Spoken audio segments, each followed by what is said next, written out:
The Whitby Witches by Robin Jarvis, read by Julia Mackenzie.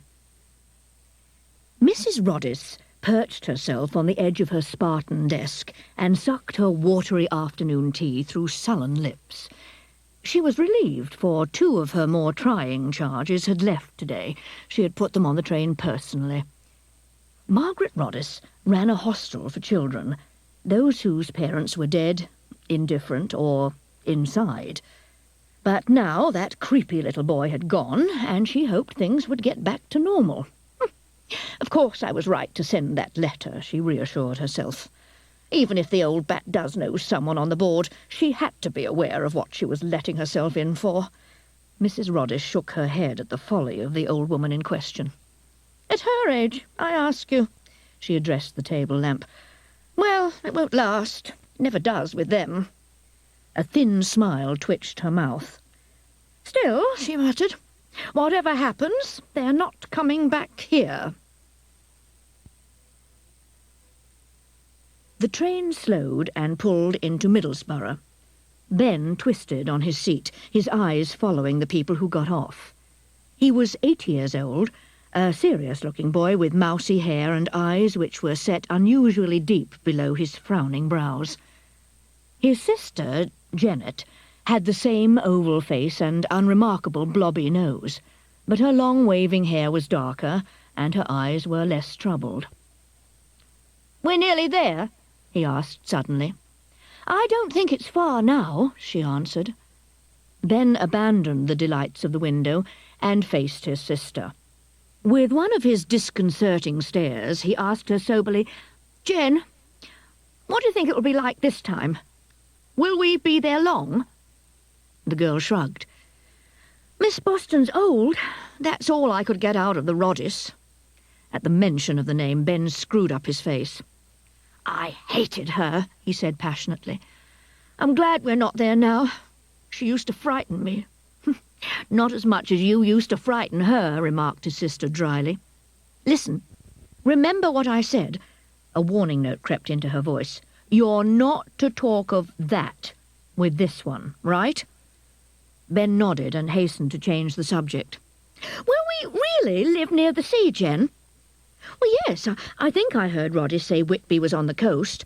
It's the end of the line, anyway." A year before, Jennet would have been nervous and excited at the prospect of moving to somewhere new, but that was 4 different foster homes ago. The first she had heard of this Miss Boston had been 2 weeks ago, but presumably negotiations had been going on long before that. Jennet was curious. Why would an old woman go out of her way to foster 2 children she had never even seen? And why would the authorities let her? If only the Eurydice had said more. The railway track became a single line. Just how far away was Whitby? It seemed as though they were going beyond the reaches of the civilized world. "Look," said Ben excitedly. "There's a river, and there's a boat, see?" A ribbon of water ran parallel to the track. For some moments it was obscured by dense trees, then was revealed once more wider than before. Buildings clustered on the far bank, and the river swelled into a marina with yachts. Jennet caught a glimpse of a high cliff. Then the vision was snatched from view, and the train, wheezing with exhaustion, finally drew into Whitby station. "I can't see anyone," said Jennet, looking up the platform. "Come on, maybe she's waiting for us outside." They trudged up to the barrier, and Jennet began to rummage in her pockets for the tickets. "Has it arrived, George?" came a brisk female voice. The ticket collector turned and nodded to the newcomer. "Aye, 3 minutes early, Miss Boston." Jennet looked up sharply. There, with her hands clasped firmly behind her back, stood a stout, white-haired woman. She wore a jacket of sage-green tweed with a matching skirt, and on her head sat a shapeless velvet hat. The cobweb lines around her grey, bird-like eyes suggested the old lady's age to be about 70, but her stance was like someone much younger. The old woman saw the children, and her face lit up. The eyes blinked and disappeared, and the rolls of skin beneath the chin shook like jelly. "Oh, these must be mine," she cried, clapping her hands together like an eager child. "Yours, Miss Boston?" asked the ticket collector, baffled. "Yes, yes, George. Now let them through that wretched thing." "But they ain't given me their tickets." "Oh, stuff!" she exclaimed in exasperation. "Let them through at once. They're with me." And she stamped her foot and gave the man a look which no one would have dared disobey. Miss Boston clucked gleefully as she ran her keen eyes over Jennet and Ben. "Let me have a good look at you," she demanded. "So you're Jennet. Now, I believe that you are 12. Is that correct?" "Yes." You look older. Act it, too. Not surprising, really." Miss Boston nodded as though satisfied with the girl and turned her attention to the boy. "And this is Benjamin, I presume?" It was a statement rather than a question. The child stared back and said nothing. "He's shy with strangers," put in Jennet. "Of course he is," the woman returned. "All sensitive children are timid." "Ben's not sensitive, just shy," corrected Jennet firmly. "Ah, yes. You must forgive me." Miss Boston's face looked like someone guiltily sucking a boiled sweet. "Well," she went on, "I trust I shan't be considered a stranger for very much longer, by either of you." Her smile was warm and genuine. "Now come," she cried, waving them out of the station.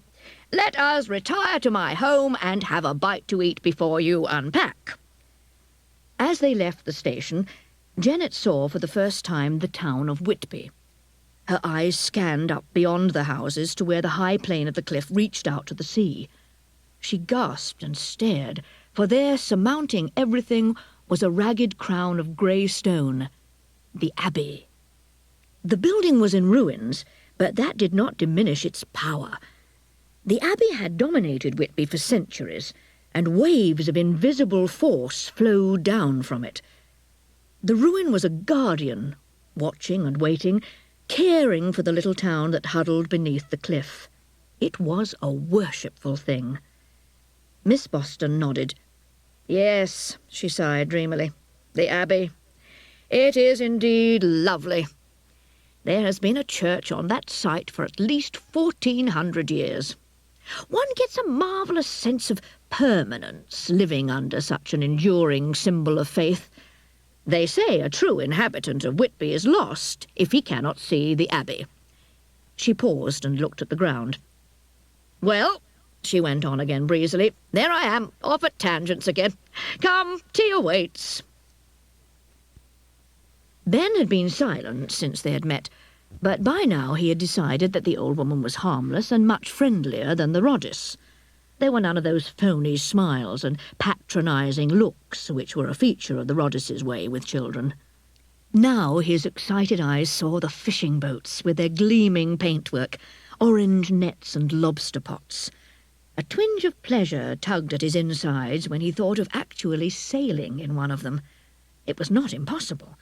If the old woman liked him and Jennet, if he kept quiet about certain things, they might just stay here long enough. It was not the sort of house you would expect an old lady to live in. There were no china shepherdesses or rows of dainty cups, no bits of fussy lace, no piles of women's magazines heaped in the corner, no obvious signs of knitting, no fat, lazy cat sprawled on the sofa clawing away at the cushions, and, best of all to Ben, the place did not smell of lavender. He thought he would like it here. Miss Boston was not the average old lady. There was something vital and a little bit eccentric about her. In his bedroom, Ben fumbled with the zip on the blue canvas bag and delved through piles of neatly folded clothes and small treasures. There, right at the bottom, his groping fingers touched what felt like a book. Gently he slid the photograph album out of the bag and stroked it lovingly with his hands. With great care and reverence he opened it and turned the pages. Ben examined the photographs carefully. Here they were, images of his parents locked in happy events, birthdays and holidays sealed into the album forever. He turned the last page. There was the photograph he sought above all, a younger version of himself, sat astride a donkey on the sands at Rill, and beside him were his mother and father. The photograph had been taken on the final day of their last holiday together. 6 months later, both his parents had been killed in a car accident. Ben closed the album, then frowned and chewed his lip. He understood his parents were dead. He and Jennet had gone to the funeral and watched the coffins lowered into that deep hole. So why was it that every now and then, in a mirror at the end of his bed, before he went to sleep, he could see his mother and father smiling at him? "I knew your dear mamma's aunt," said Miss Boston above the buffeting wind. "And you say Aunt Connie wrote to you about Ben and me?" said Jennet. "Yes. Over the years, we have kept a correspondence going. She was very fond of your mamma, you know. And when she heard about the accident, well—" They had climbed the 199 steps to the top of the east cliff to see the abbey, only to find it was too late and the man in the office had gone home.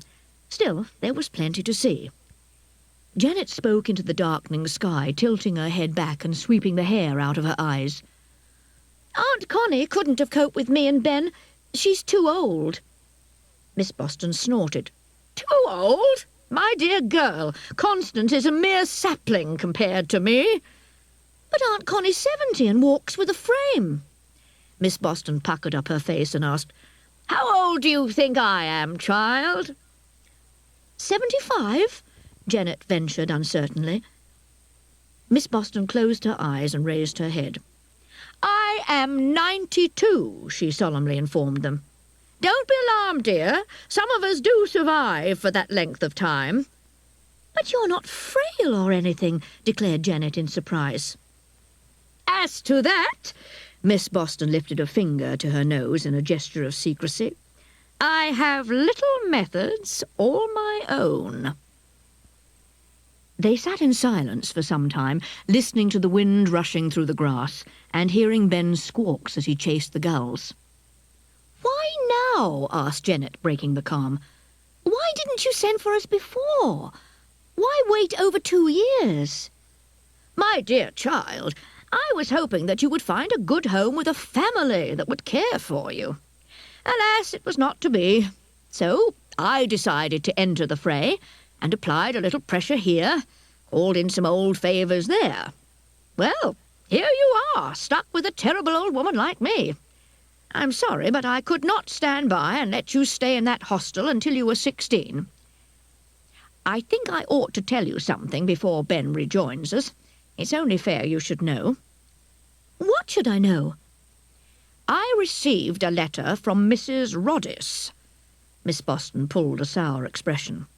"Nasty, spiteful letter it was, too. It concerned Benjamin. What an unpleasant creature she must be." The girl glanced up and found Miss Boston looking at her steadily.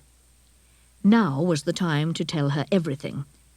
If that was the end of their stay in Whitby, then so be it. At least she could put the old woman straight. Lord knows what the Eurydice had put in that letter. "Ben has dreams," Jennet stammered. "Sometimes he has them in the daytime and gets muddled up. He used to think Mum and Dad came to see him after the accident. That's not all. He used to tell some of the other kids at the hostel funny stuff that frightened them. We had a new girl come who used to live with her gran before she died, and Ben told her he could see an old woman sitting next to her when she was in the TV room, stroking her hair. Apparently that's what this grandmother used to do. Yvonne started to wet the bed after that, and the other kids used to look at Ben as if he was some kind of freak." Miss Boston put her arm round the girl and tried to comfort her. "Well, it won't bother me, I assure you, dear. Benjamin can natter to an army of ghosts, and I shan't mind. I'm nearly one myself, after all. Tell me, do you ever see anything like that?" Jennet shook her head. "No. At first I thought Ben was making it all up, but he wouldn't have kept it up this long, would he? I've told him to stop, but he won't." "Of course, my dear, he cannot. It is the most natural thing in the world for him to see these things. I believe Benjamin is a very special child. He has the sight, a marvellous gift which should be encouraged." A little distance away, Benjamin was staring down at the rocks below the cliff. He seemed to be watching something. The old woman squinted down and saw a blurred shape move quickly over the stones. "So," she whispered to herself, "he sees the fisher folk also." A slow smile spread over her face. The seagulls woke Ben up. For a moment he wondered where he was, and then he remembered. Hastily he pulled his clothes on and ran downstairs to the kitchen, where he found Jennet finishing her breakfast. "Where's mine?" demanded Ben hungrily. His sister poured some milk into a bowl of cereal and passed it to him. "It's nice here, isn't it, Ben?" said Jennet as she watched him munch his breakfast. He agreed with his mouth full. "I hope we can stay here for a while. She's a nice old lady. I feel a bit funny calling her aunt, though." The latch on the front door rattled, and Aunt Alice stepped in looking windswept and rosy. "There," she puffed. "I like to climb the 199 steps first thing, whatever the weather.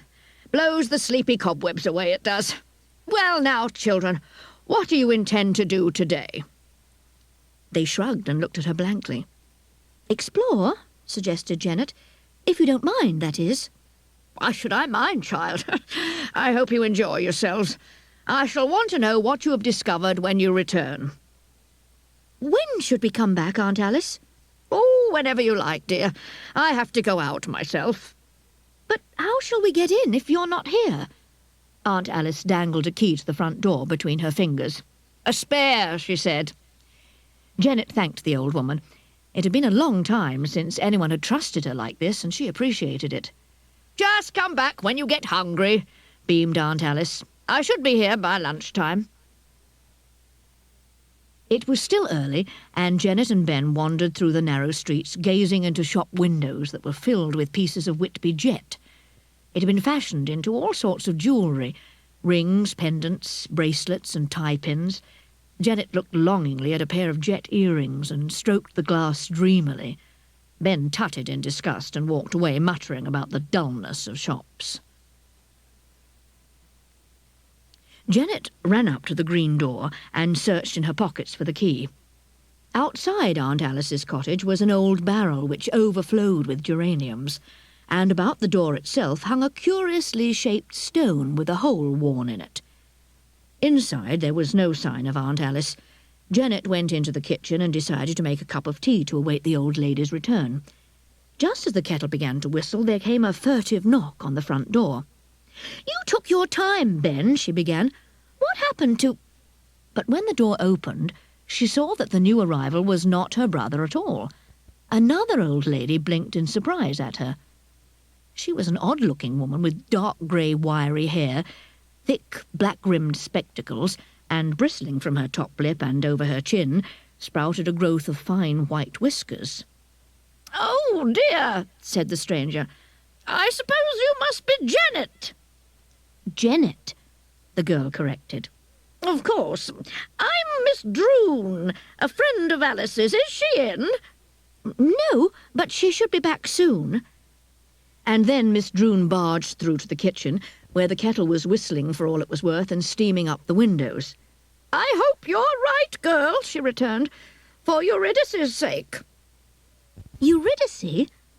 "Yes, she's wandered off again and could go into labour any minute." Miss Droon wrung her hands together anxiously. Jennet had visions of some woman roaming round Whitby ready to give birth.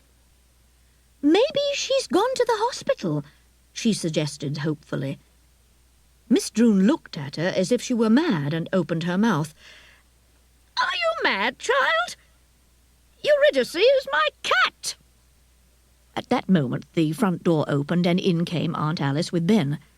They had met in Church Street, and Ben was giving her a detailed account of the morning's activities. "Then we saw a statue of Captain Cook and 2 huge whale bones made into an arch. And I found a fossil thing on the beach. See?" "That's an ammonite, Benjamin. There are lots of them round here." Miss Boston removed her hat before the mirror in the hall. "Sounds like you two have been busy," she said. "Oh," and she paused in the kitchen doorway. "Hello, Tilly. What can I do for you? Everything well?" "It's Eurydice," Miss Droon burst out. "She's gone off, and they're due any minute." "How tiresome," tutted Miss Boston, winking at Jennet. "And you would like me to find her for you, is that it?" "Please, Alice, I just can't bear to think of her coping alone." Miss Boston sighed and filled a jug with cold water. "Very well. Come into the parlour, Tilly. Jennet, could you and Benjamin stay out here for a while and be very quiet?" The children nodded, very puzzled. "Excellent. Now, in you go, Matilda." The sound of voices filtered through the parlour door, so the children kept quiet and listened. After a short while the door was opened and Miss Droon bustled out. Aunt Alice called after her, pulling back the curtains. "It's that empty house on Abbey Lane. Yes, I'm certain she'll be there." "I must go to her. Poor little Eurydice," cried Miss Droon, fumbling with the front door latch. "Oh, confound the woman," said Miss Boston. "It's no good. I shall have to go with her. Do you children want to come?" Ben began to say that he didn't, but Jennet elbowed him into silence and said of course they would go. "Good," said Aunt Alice, putting her hat back on. Jennet watched her and Ben leave the house.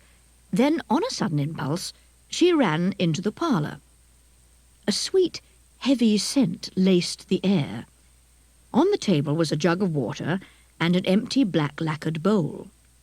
Jennet went up to it and ran her fingers round the rim. It was wet. So, Aunt Alice filled the bowl with water, drew the curtains, then poured the water back into the jug, she said slowly to herself. But why? And what is that sickly smell? Jennet was mystified. How could all these things lead to the conclusion that Eurydice was in some empty house? The empty house they were heading for was just off the lane that ran behind the abbey, so up the 199 steps they had to go. "There it is," said Miss Boston, pointing to a long two-storied building. It was an ugly little house with mean little windows, quite secluded. "Goodness me," she exclaimed. "Look at that sign. Somebody's actually bought it."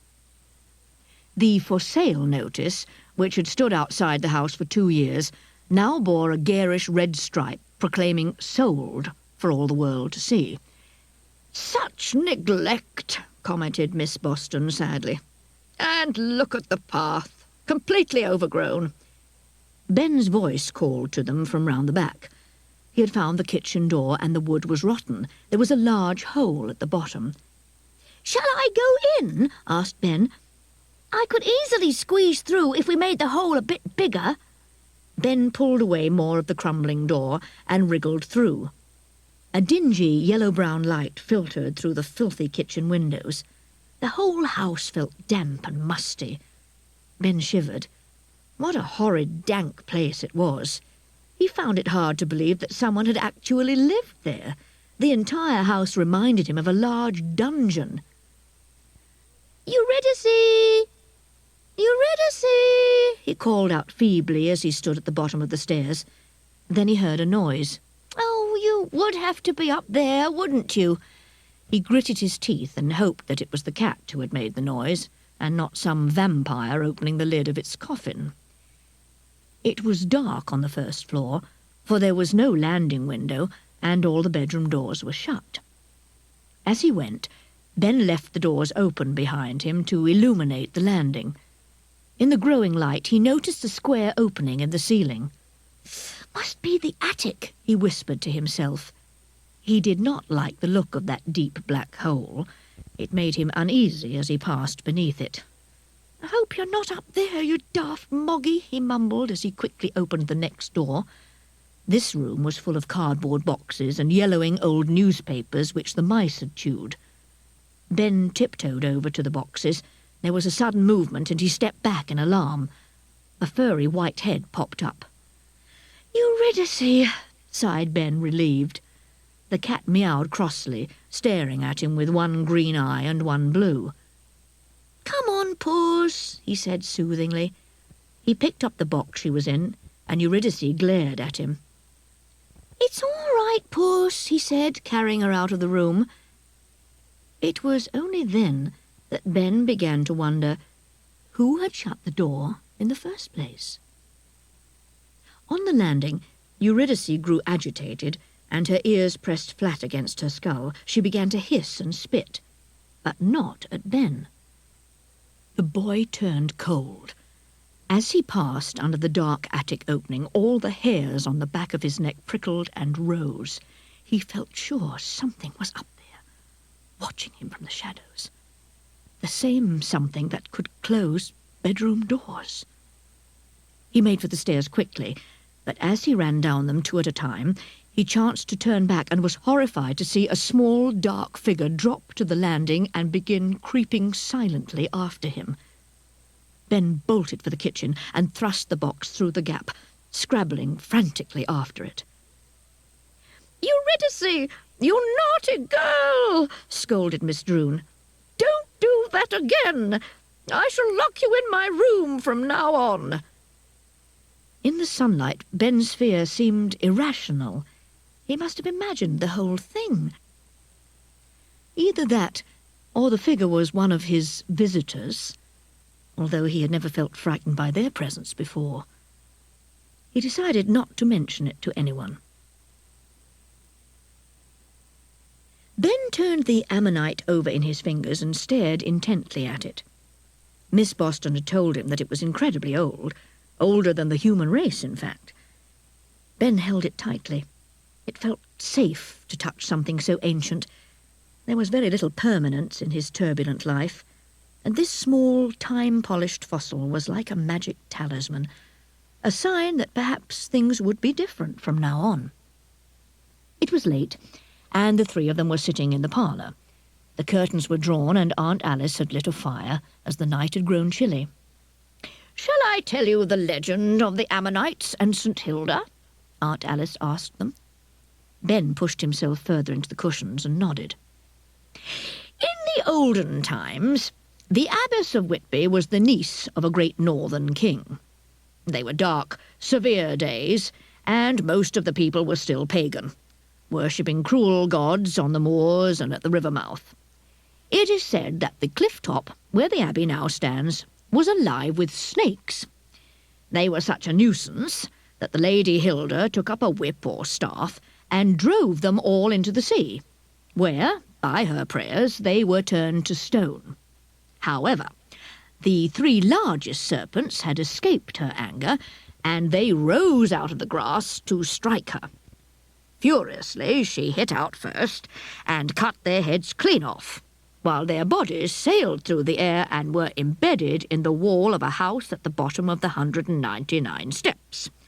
They are still there today, if you care to look." Jennet stirred a little, but still gazed at the flames through narrowed eyes. "Is any of that true?" she asked. "I mean, was Hilda really the niece of a king?" "Oh, yes," Aunt Alice assured her earnestly. "Edwin of Northumbria was her uncle, though some say her father. She was a princess in any case. Word got round that one of the royal blood was coming to Whitby, and gossip confused the true facts. Rather like Chinese whispers, I imagine. Eventually, half the population believed Hilda was a great sorceress, but we actually know very little about the real woman.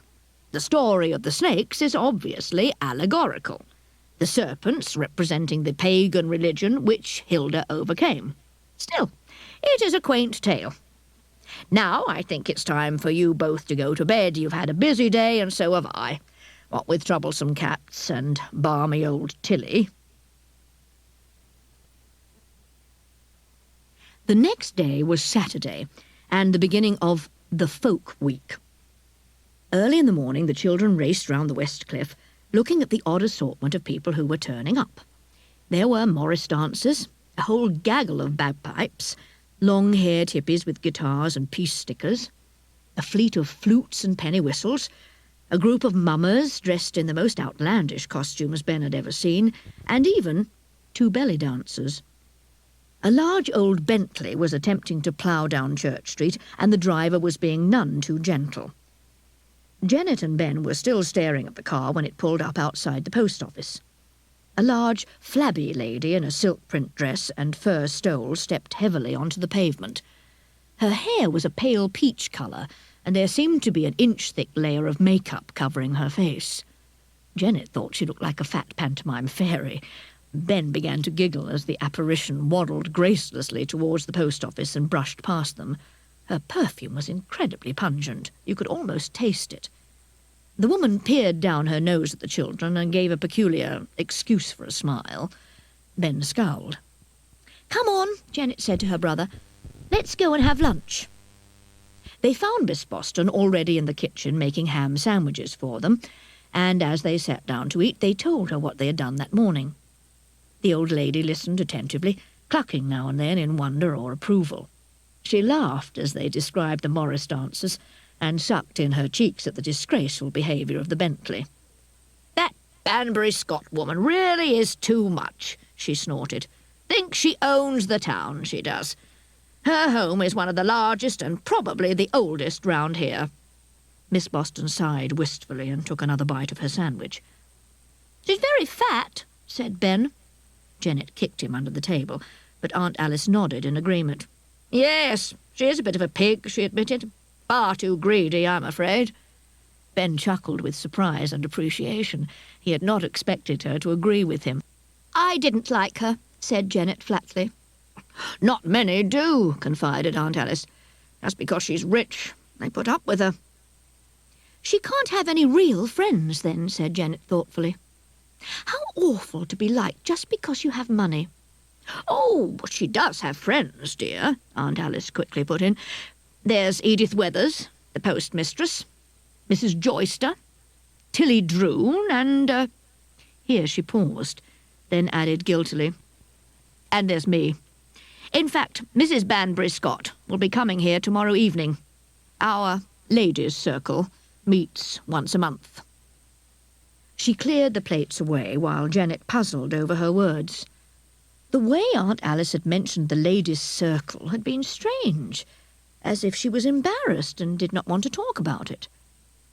A sudden thought came to her. Perhaps they were secret gamblers and played poker with their pensions. Whatever the reason, it was obvious that she and Ben were not wanted at this meeting, and she wondered what they were supposed to do during it. By a strange coincidence, Aunt Alice was thinking exactly the same thing. It would never do for the children to find out what happened at these meetings and discover her little secret, she told herself. "Aunt Alice," said Jennet casually, "I just wanted to know if you wanted Ben and me around when your friends come. We could stay upstairs, if you like." Miss Boston took hold of Jennet's hands. "Oh, do you think you could, dear?" she said, gleefully puckering up her wrinkled face. "That really would be such a help. Some of the circle are not very fond of children, and we do need to concentrate, you see." "Don't worry," Jennet said. "I'll take Ben on a long walk to tire him out. You won't hear a peep from him all night." Aunt Alice frowned to herself. Could Jennet have found out somehow? Perhaps it was not too late to cancel the meeting. "I must make this the very last meeting of the circle," she insisted to herself. "It will get too dangerous if the children become involved, especially for Benjamin." Ben's window did not overlook the yard, so he missed the arrival of the old lady's guests. A sharp knock vibrated on the front door and startled him. He sat up and listened to see if he could hear who it was, as Miss Boston let the newcomer in. Then his own door opened, and Jennet, wrapped in a towel with another turban around her hair, looked in. "Now, have you got everything you want?" she said. "You're not to go downstairs tonight, do you understand? If you so much as sit on the top step, there'll be trouble, okay?" Ben threw himself on his back sulkily. Jennet closed the door and went to her own room. The light faded outside Ben's window, and the shadows deepened in his room. The boy fell into a light, uneasy sleep which was invaded by unpleasant dreams. A howl boomed inside his head, a weird, unearthly sound that slashed the night. With a hideous growl, the unseen beast bore down on him. The creature was snapping at his heels, and with a shriek he called out, "Mum! Mum!" Ben found himself sitting up in bed, drenched with sweat. The room was dark, yet he could make out the figure sitting quite clearly beside him. "Mum!" he whispered. The figure smiled at him, as any mother might do to comfort her child in the night. Ben put out his arms to embrace her, but she rose and backed away. Puzzled, the boy clambered out of bed. His mother pointed at the doorknob. Trembling, Ben reached out a hand, slowly opened the door and peered out. He was totally unprepared for what was on the other side and gasped in disbelief. There, crammed on the small landing, was a multitude of visitors. Ben could only shake his head and stare. He had never seen this many together before. The ghosts of over 100 people were there. A long line of them trailed down into the hall and gathered outside the closed parlour door. For a moment Ben felt afraid and pulled himself back into the bedroom. But his qualms disappeared as the light which flickered around the apparitions welled up and illuminated the stairwell from top to bottom with a beautiful radiance. Ben stepped onto the landing and instantly regretted it. Every soul rushed towards him. They wrung their hands piteously before his face, their expressions desperate with the need to communicate with the living. What were these spirits doing here, and what did they want? It was as if they had been dragged here against their wills and were beseeching him to release them. He had to escape from this clamouring madness, and he groped for the door to Jennet's room. The throng of spirits parted before him like scythed corn. There it was, the doorknob. He fumbled for a moment and flung himself inside. "Oh, Jen!" he howled, throwing himself at her. "They won't leave me alone, Jen! Tell them to go away, will you?" Jennet stroked his hair and tried to soothe him. It was a long time since Ben had had one of his turns, and she wondered that he should have one now. He seemed so happy here. Are you seeing things again, Ben?" she ventured. He nodded into her shoulder. Jennet pushed him away from her and looked steadily into his eyes. For a moment all her old suspicions about his visions had flooded back. But no, he was really scared. "Don't worry," she told him calmly. "I'll take a look outside and make sure there's no one there." She got up and crossed to the door, but Ben sprang past her and slammed himself against it violently. "Don't go out," he begged. "You'll let them in."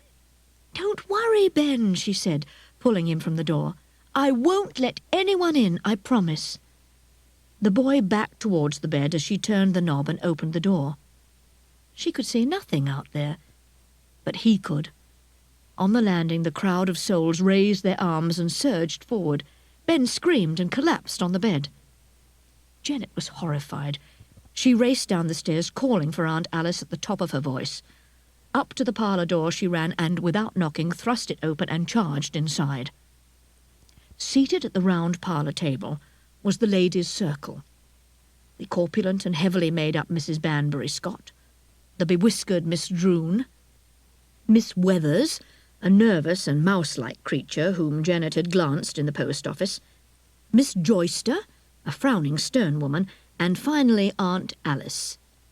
They were all holding hands and looked extremely startled by Jennet's entrance. She had interrupted a seance. Aunt Alice sucked her cheeks in guiltily. "Oh dear," she began, but did not know what else to say. Anger quickly replaced the surprise which Jennet had at first felt. All this time Aunt Alice had deceived her. She felt cheated and used. The old woman wasn't interested in her at all. She just wanted Ben because of his gift. Her resentment welled up until she could contain it no longer. "I hate you," she stormed. "You're nothing but a load of old witches." She slammed the door and stomped upstairs to pack her things, and Ben's. They weren't going to stay in this house any longer. She didn't care where they went, just so long as they got away. Aunt Alice glanced at the large bag which the girl was filling. She clutched at the door frame and asked fretfully, "But, my dear, what are you doing?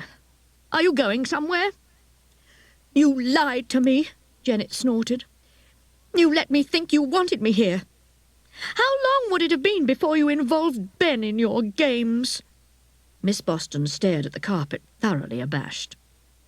"What I have done is unforgivable. I'm sorry." "Too late for that now. You frightened Ben half to death." The old lady raised her eyebrows eagerly. "Really? Why? What did you see?" "You don't stop, do you?" Jennet gasped incredulously. "You just don't care. He might have been sent round the twist, and all you're interested in is what sort of ghosts he saw." Aunt Alice shook her head. "That isn't true," she denied vehemently. "Of course I'm concerned." Jennet sat down on the bed and sobbed bitterly. Aunt Alice sat next to her. "Let me explain, Jennet dear," she said gently. "When I was a young girl, not much older than yourself, I saw things I didn't understand." "Like Ben, you mean?" "Exactly so. But at that time, my mamma forbade me to say anything about them. In those days, children were not spared the rod, and I soon learnt to save my poor hands from the cane by ignoring what I saw. A gift such as I possessed goes into decline if neglected," Aunt Alice said sadly. "And I neglected it for very many years." "So what were you doing downstairs?" asked Jennet, totally unmoved. Miss Boston heaved a great sigh. "I do wish you'd be a little less prickly, Jennet dear. I'm afraid that what you saw was one of my attempts to regain the gift. The circle meets every month for what Mrs. Banbury Scott jokingly calls spirits and scones." And that's the end of side 1. A wild and windy Monday kept most of the tourists indoors, to the irritation of the landladies and the profit of the arcade owners. In the afternoon, Ben went for a walk alone. Jennet was brooding in her room, and he sensed the tension between her and Aunt Alice. But at least they were staying in Whitby. Eventually he came to the church and stood on its steps, leaning on the handrail. Chewing a piece of grass, he contemplated the previous night's happenings. He was not exactly sure why Jennet had been so cold towards Aunt Alice that morning, but it must have had something to do with what he had seen. If only he was like everyone else.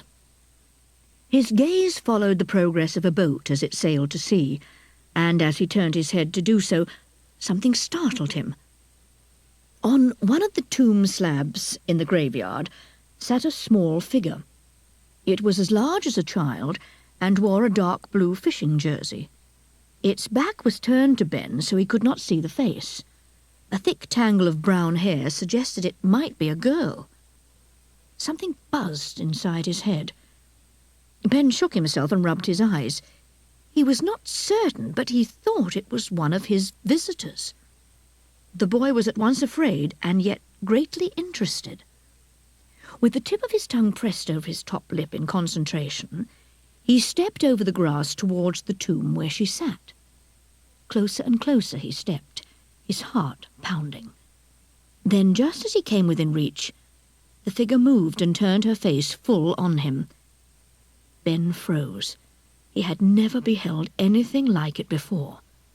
The creature was not human. Her face was like soft leather. The nose was large and upturned, with a small mouth shaped like a crescent moon, and cheeks burned brown by the wind. Yet it was her eyes that transfixed the boy. They were as big as his fists and as grey as the stormy sea, and the wrinkles which framed them spread about her brow like ripples on the shore. "You see me, human child," she said simply. Ben could only nod in reply. The creature averted her eyes, and he felt as though invisible chains released him. "Never have I met one with the sight," she continued, her face breaking into a grin. Who are you? He stammered at last. I am Nelda, she answered teasingly. But that was not your meaning. I am a wanderer of the shore. Our folk dwell by the sea, and have done so long before your kind came. Ben frowned. But why haven't I heard of you before? Nobody's ever mentioned you to me. Nelda smiled. That is because man no longer remembers or believes in us. We fade away, she muttered darkly. Aufweder was the name which once you gave to us. But now who recalls it? Very few, I think. Ben still did not understand. Shaking his head, he asked, But why have they, we, forgotten? Surely people must see you when... Even as he said the words, he realized what she meant. Only people like him could see them. Oh, he muttered slowly. She laughed, swinging her legs off the tomb and leaping to the ground. That's right, human child, Nelda gurgled. No one will believe you if you tell them. If you have seen one of the fisher folk, they shall think you mad. The strange creature prepared to leave, but Ben caught her arm. With a shock, he realized that she was real and alive, not one of his visitors at all. Don't go yet, he pleaded. My name's Ben. The Aufweder considered him for a moment, and the smile flickered over her face again. Why should I linger here? She asked mildly. Already I have dared much just to speak with you. I must go. Then, as she turned to nod farewell, the boy caught sight of raw emotion in her eyes and was jolted out of his dumbness. There was something troubling her. Can't I help? He asked. Nelda studied him. How could a human child know of her pain, she wondered. Perhaps the elders were wrong, and some of them could be trusted. What age do you reckon me? She asked him suddenly. Ben shrugged. He was not very good at guessing people's ages, and it usually upset them when he got it wrong. I am 70 of your years, said Nelda. Yet I am the youngest of my tribe. A mere whelp I am to them. Though I have lived in this world since before your father was born, you and I are probably of similar age to our blood kin. I haven't got a father, Ben told her. He's dead. I fear my father is dead also, she said. Ben started and glanced at her. Don't you know? He asked. My father has not been seen for over 2 weeks now, she explained. Doesn't mean he's dead, though. Nelda pressed the fingers of her left hand against her brow and sighed. Oh, it does not end there. My uncle is missing also. Ben nibbled his lip uncomfortably. He was not sure what to say. I'm sorry, he murmured quietly. At this, Nelda snorted. Pah! I care not for him. He is nothing to me. She paused to spit on the ground with disgust. Like the scum which floats now on the water he is, she said, shuddering. The elders only suffer him for the sake of my Aunt Hesper. No, my belief is that Silas has done a black deed. I fear he has murdered my father. In part, Ben understood what she was going through. Human or not, she still had feelings. Both my parents were killed in a crash, but at least I knew they were really dead and not just missing. It must be awful not to know.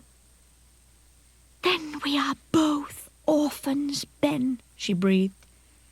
I never knew my mother. She died when I was born, as do all Aufweder mothers now.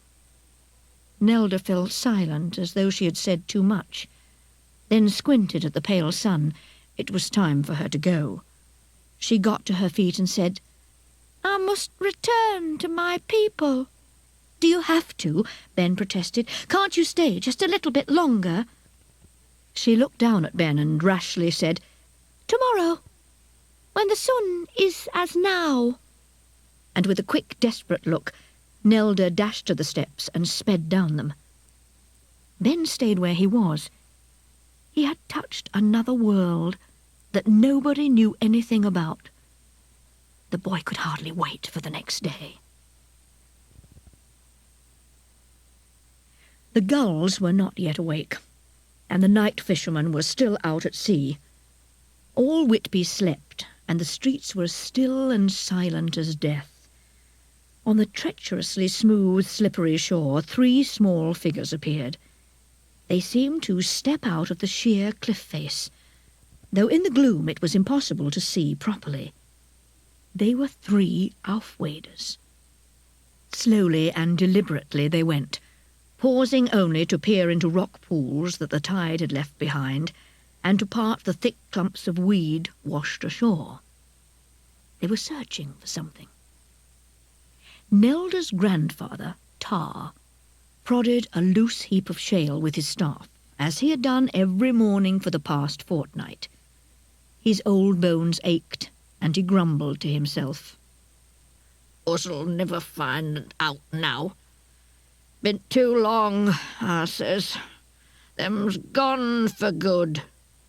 He stared along the shore at Nelda and Hesper. "Them won't never give up," he muttered with a groan. "Canna tell 'em nowt." Hesper was his daughter. She was also the missing Silas's wife and Nelda's aunt. A kindly soul, everyone liked her. Or was it pity they felt? She had married the leering Silas Gull against her father's wishes nigh on 200 years ago. With a battered oilskin hat perched on her head and a cork lifebelt fastened around her waist, Hesper was a comical sight. Her face had the texture of a pickled walnut, but the lines which had etched themselves so deeply there were the marks of sorrow and care. To the rest of the tribe, Hesper was a tragic figure, solitary and quiet, speaking to none but her family. Even she did not know if she still loved Silas. Whatever had first attracted her to him had quickly disappeared.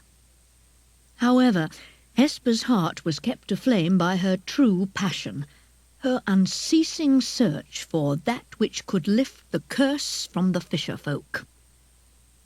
She was accustomed to the ridicule her quest invited, but her faith was never shaken. At this moment, however, she had just noticed a tangled mass of green nylon net in the hollow between 2 boulders. Hesper climbed on to one of the smooth, wet rocks and looked down into the untidy mess. Hesper breathed in sharply. "Nelda," she uttered in a fearful voice. "Fetch Tar at once." The net was held down by large, round weights. Hesper leaned over and with difficulty hauled some of it away. "9 times bless me!" she exclaimed, and clapped a hand over her mouth in horror. For there, revealed beneath the chaotic jungle of net and weed, was a body. Tar strode up as fast as he could. What had his daughter found, he asked himself. As he drew near to where Hesper was kneeling, he could hear her cries of despair and saw that she had removed her hat. "Stay here," he told Nelda when they reached the rock. "Tha's too young to look on what she's found." With an effort he pulled himself up the slippery rock and gazed down into the hollow.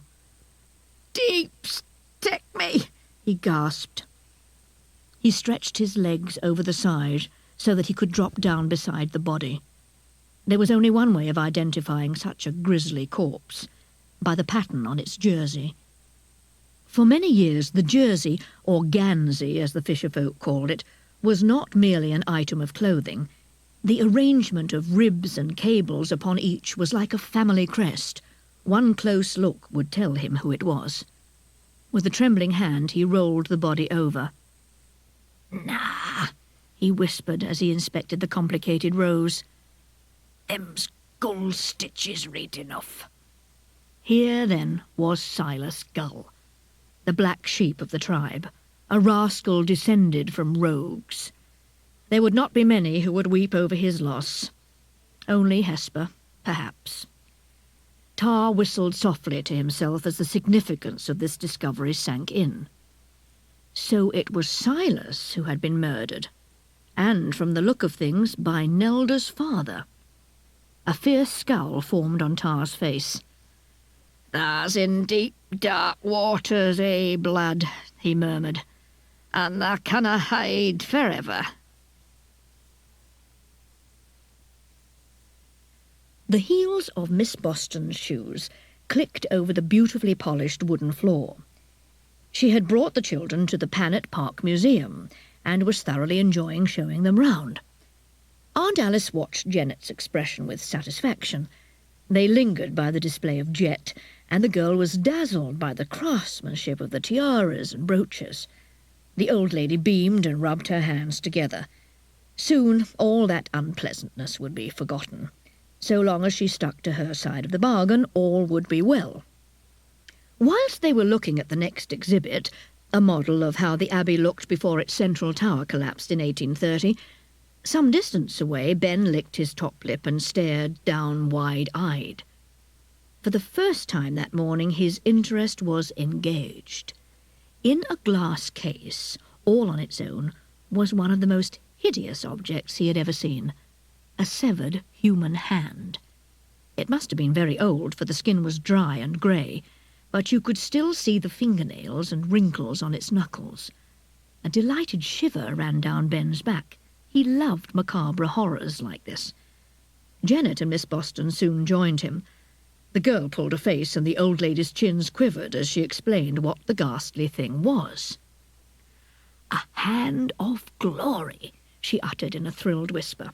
"This unpleasant little item was used as a charm by witches and burglars many years ago." "What as?" asked Jennet grimly. "A back-scratcher?" Aunt Alice cackled. "It was believed in those times that this charm, if properly used, could put to sleep an entire household, so that a thief could ransack the place without anybody stirring." Aunt Alice paused and waited for encouragement to continue. There was none, so she rattled on regardless. "A true hand of glory had to be cut from a man while he was still dangling from the gallows. It then had to be pickled and dried, and the fingers set alight." Aunt Alice stopped in mid-sentence, for Jennet had balked and was looking ill. "I think I'll sit outside, if you don't mind," Jennet said quietly. "I need some fresh air." Miss Boston blinked and assumed her guilt-ridden face. "Oh dear," she murmured. "I think it's time we left too, Benjamin." To celebrate their truce, Aunt Alice and Jennet went into a small cafe for a cream tea. There they met another of the old lady's friends. Mr. Roper was a soft-spoken old man, smelling of brilliantine and mothballs. He pulled his chair over to their table and proceeded to tell them the morning's gossip. Among the useless titbits he divulged was one interesting fact, however. A Mrs. Rowena Cooper had just moved into the house on Abbey Lane. At last the evening came. With his heart in his mouth, Ben ran up the 199 steps and stared about the graves. There she was, the youngest of the fisherfolk, sitting on the same tombstone and staring at the white-crested waves far below. She turned as she heard Ben running towards her, and the face he saw was marked with worry and pain. "I cannot stay," she told him at once. "My uncle has been found." "Oh," said Ben. "What does that mean? Was he hiding? Had he done something horrible to your father?"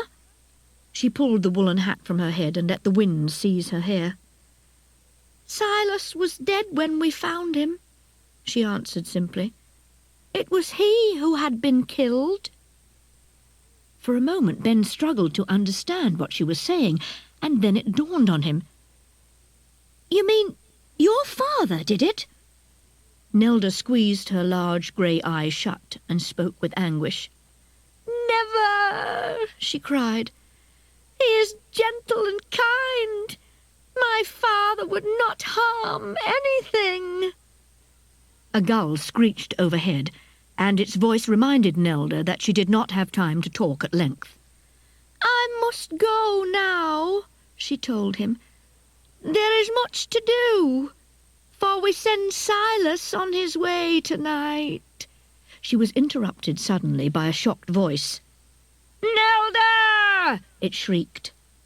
The Aufwader jumped off the tombstone as if stung and stared round in terror. Coming up the grassy slope was her aunt. Hesper was waving her arms about like a demented windmill, and her wrinkled face had turned a peculiar shade of purple. "A human child with the sight!" she cried as she ran to her niece, skirting round Ben as if he were a bomb that might explode at any moment. "Nelda, I thought you were wiser than to mix with such creatures. And today, of all days—" She pulled up the lifebelt which had fallen round her knees and continued. "Come away this instant. The prayer is ready to be spoken." "Oh, don't blame her," Ben piped up. "I made her talk to me." Hesper's crinkled face studied him distastefully for a moment before turning back to her niece.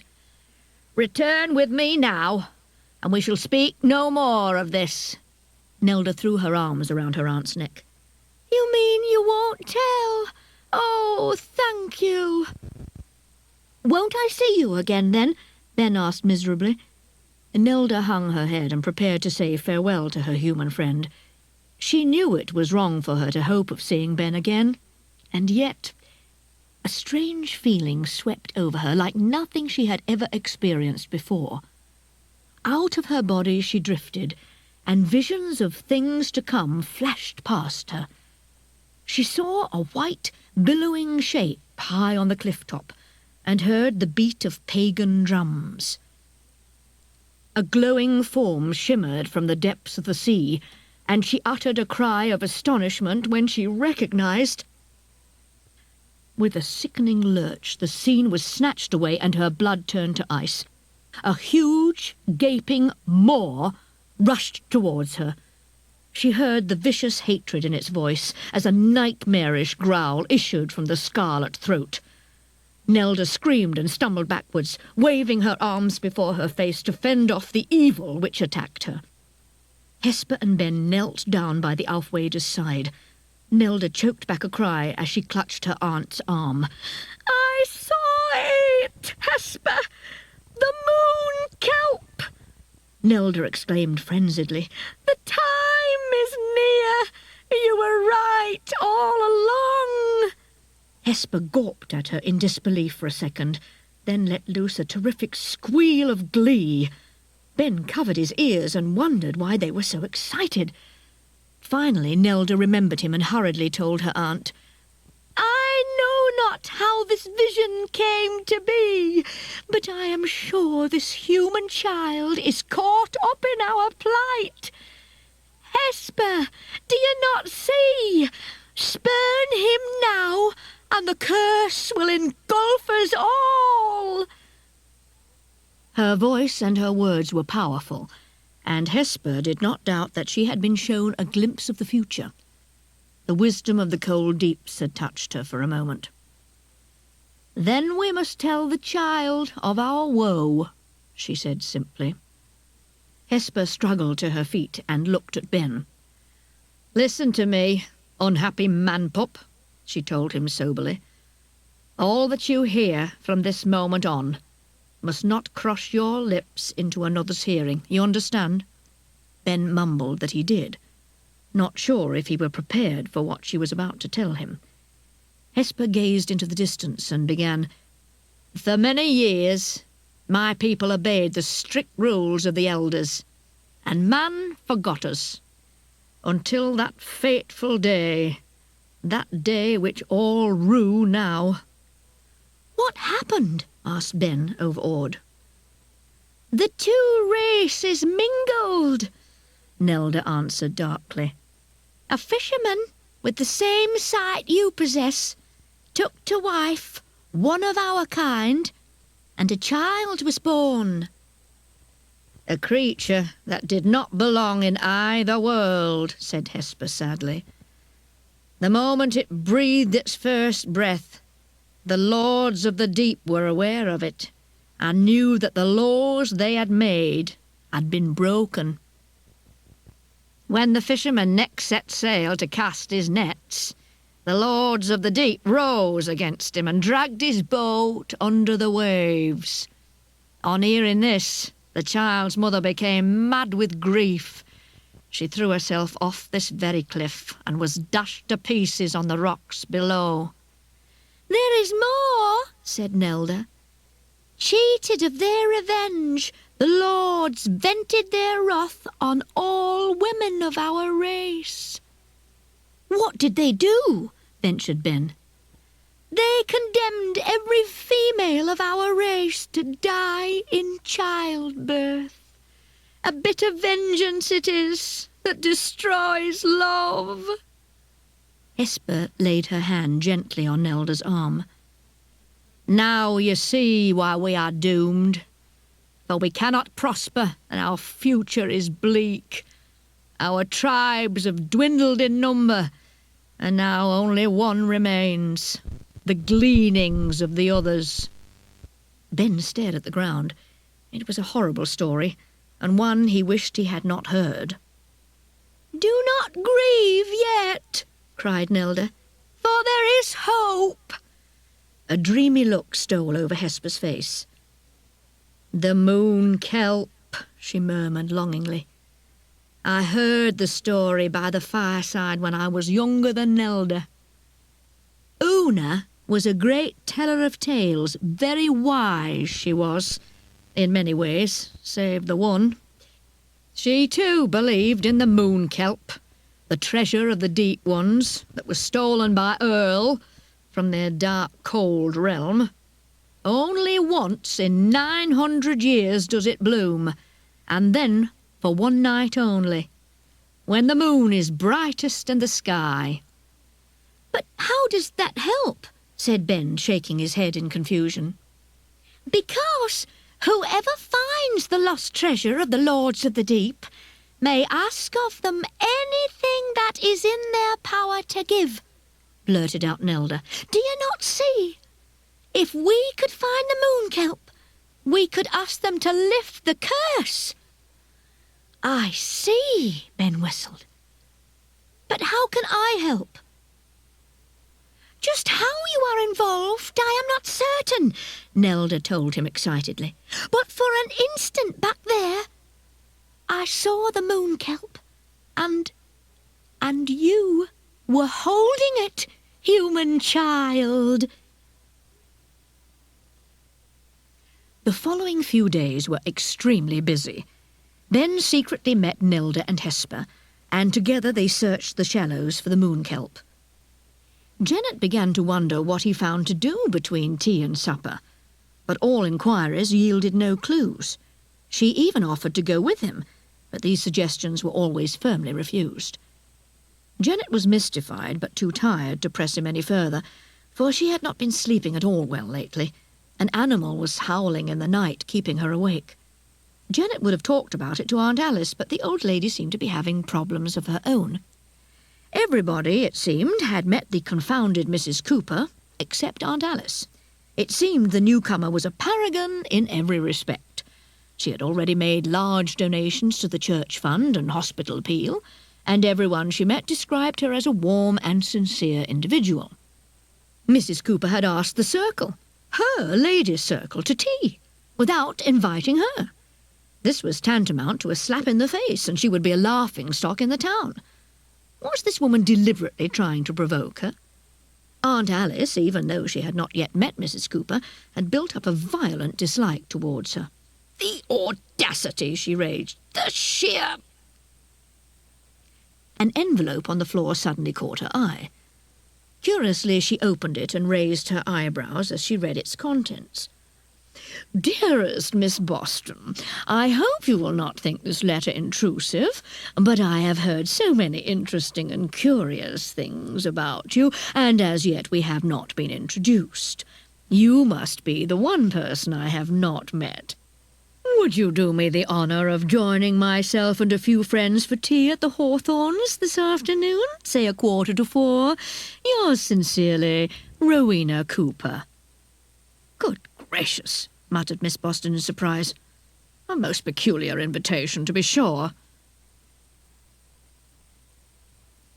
At 3:30, Miss Boston's cloaked figure trundled up Abbey Lane. The dark bulk of the Hawthorns reared before her, and the old lady held her breath in astonishment. It could have been a different house, so drastic was the change.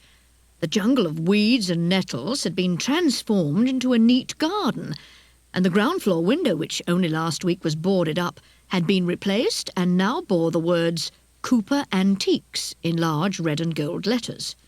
She could not understand how Mrs. Cooper had managed it all in such a short time. "Alice!" An awkward voice called. It was Edith Weathers, the dithery postmistress, waving half-heartedly from the rear of the house. "This way!" she said. Miss Boston trotted down the path to the kitchen, where she noticed that the door had been replaced too. Edith shuffled back inside. "Rowena's busy with the tea upstairs," she explained dutifully. "So she sent me down to guide you in. The front's for business only. This way." Miss Boston shuddered as she followed Edith up the stairs. There was something creepy about the place. Everything was in order, and yet... They reached the landing, and Miss Weathers pushed open the door of what had once been a bedroom. "Here she is, Rowena," the postmistress declared. "Alice Boston." The old lady entered the room. It had been tastefully furnished to serve as a parlour, and sitting on the plush armchairs were all the ladies' circle, and Rowena Cooper. She was a striking woman, tall and slim, with short strawberry blonde hair and pale, almost translucent skin. Late 40s to early 50s, Aunt Alice guessed. She was wearing a loose purple sweater with black slacks, and her feet were bare. The toenails painted a bright pillar-box red. "Delighted," Mrs. Cooper cooed, rising from her seat and stretching out her arms theatrically. "At last we meet. I feel we shall be such friends, you and I." Aunt Alice managed a smile, although she instantly disliked the gushing woman. "You must call me Rowena," Mrs. Cooper oozed to Miss Boston as she hung up the old lady's hat and cloak. "And I shall call you Alice. Do sit down and have some tea. Mrs. Banbury Scott, Dora, was just telling me about her delicious house." Rowena drooled in an envious tone. "How I've always wanted a home like that. You must invite me round to see it sometime. And you must tell me who does your hair," she treacled. "That peach tint suits you so well." The blubbery Mrs. Banbury Scott fluttered her false eyelashes and giggled coyly as she reached for another eclair. "Do you like the chocolate on those?" Rowena asked Mrs. Banbury Scott. "I must admit I'm a real chocoholic, too." She waved her fingers excitedly and cried, "Don't move! There's something you must try. Excuse me a moment, everyone." Mrs. Cooper slipped out of the room. When she had gone, Miss Boston let out a great sigh. "Preposterous!" she snorted indignantly. "Here we are!" Rowena came bursting back into the room, carrying a small gold cardboard box. "I have a friend in Belgium," she explained, "who sends me these, knowing my passion for them." She handed the box to Mrs. Banbury Scott. The fat pig woman took it greedily and peered inside. "Wonderful!" Mrs. Banbury Scott declared, with her mouth full of truffles and coffee creams. "Oh, these are sublime!" A painful hour crawled by, in which one of the ladies' circle, Prudence Joyster, scrutinised Mrs. Cooper through half-closed eyes, as though she were trying to see what the woman might have looked like 20 or 30 years ago. Finally, Miss Boston decided it was time for her to return home and see to the children's tea. She rattled her cup impatiently on its saucer and said to her hostess, "Most enlightening afternoon. So glad to have met you. I really must get back to see Jennet and Benjamin." At that moment, Prudence Joyster rose to leave also. "Yes, a very interesting time." she muttered distractedly. In the lane, Aunt Alice walked alongside Mrs. Joyster. Well, Prudence, I think she must have something to hide. Do you know anything about her husband? Is he dead, or are they separated? Prudence brought herself to a standstill and clasped her handbag to her chest.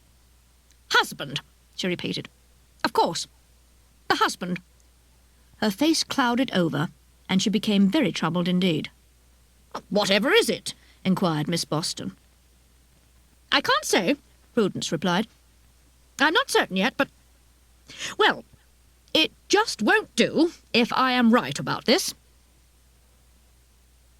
Prudence Joyster went home, and still wearing her coat, she knelt by a panel of shelves in the study, which was decorated with mementos of hers and her late husband's time in Africa, and ran her fingers along the spines of books.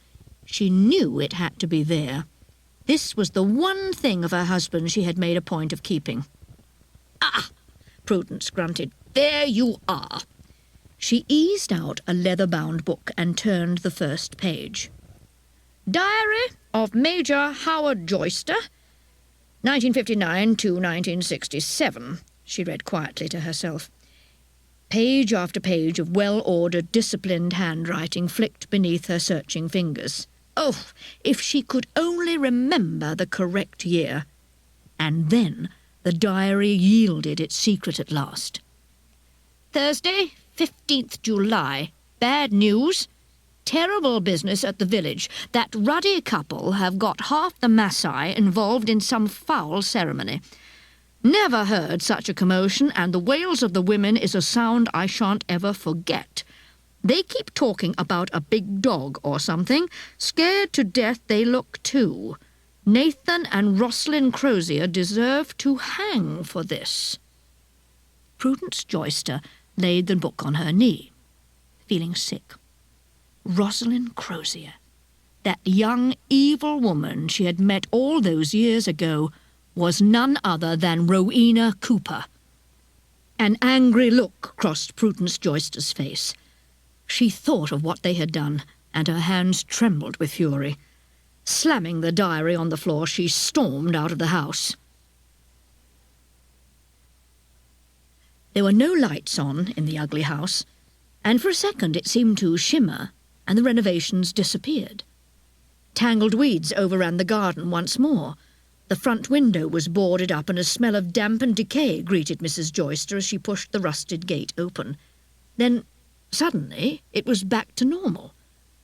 It was as if she had caught the house off guard momentarily. The window displayed its red and gold letters, and the lawn was neat again. Prudence took no notice. It would take more than night-time imaginings to cool her temper. She went briskly to the kitchen door and hammered violently on it. A light snapped on upstairs, and she heard footsteps coming down the hall. "Prudence!" exclaimed a surprised Mrs. Cooper. "You can stop pretending," snapped Mrs. Joyster furiously. "I know who you are. Rosalind." Mrs. Cooper's face froze. "Don't bother denying it," snapped Mrs. Joyster. "I knew there was something. You and that devil husband, wherever he is." Rowena ground her teeth together, and an unpleasant sneer curled her mouth. "I thought you might have forgotten. What will you do now?" she asked with calculating calm. "Have you called the police?" Prudence glared back at the woman. "Not yet," she said, "but I shall, and don't think you can escape this time." She whirled round, and her sensible shoes rang over the path as she left. Framed in the doorway, Rowena heard the woman's footsteps disappear into the mist, and throwing back her head, let loose a horrible laugh. "Run, Prudence," she called wildly. "Hurry home, if you can." The 199 steps trailed into darkness below as the fog swirled about Mrs. Joyster's ankles and concealed the streets of Whitby.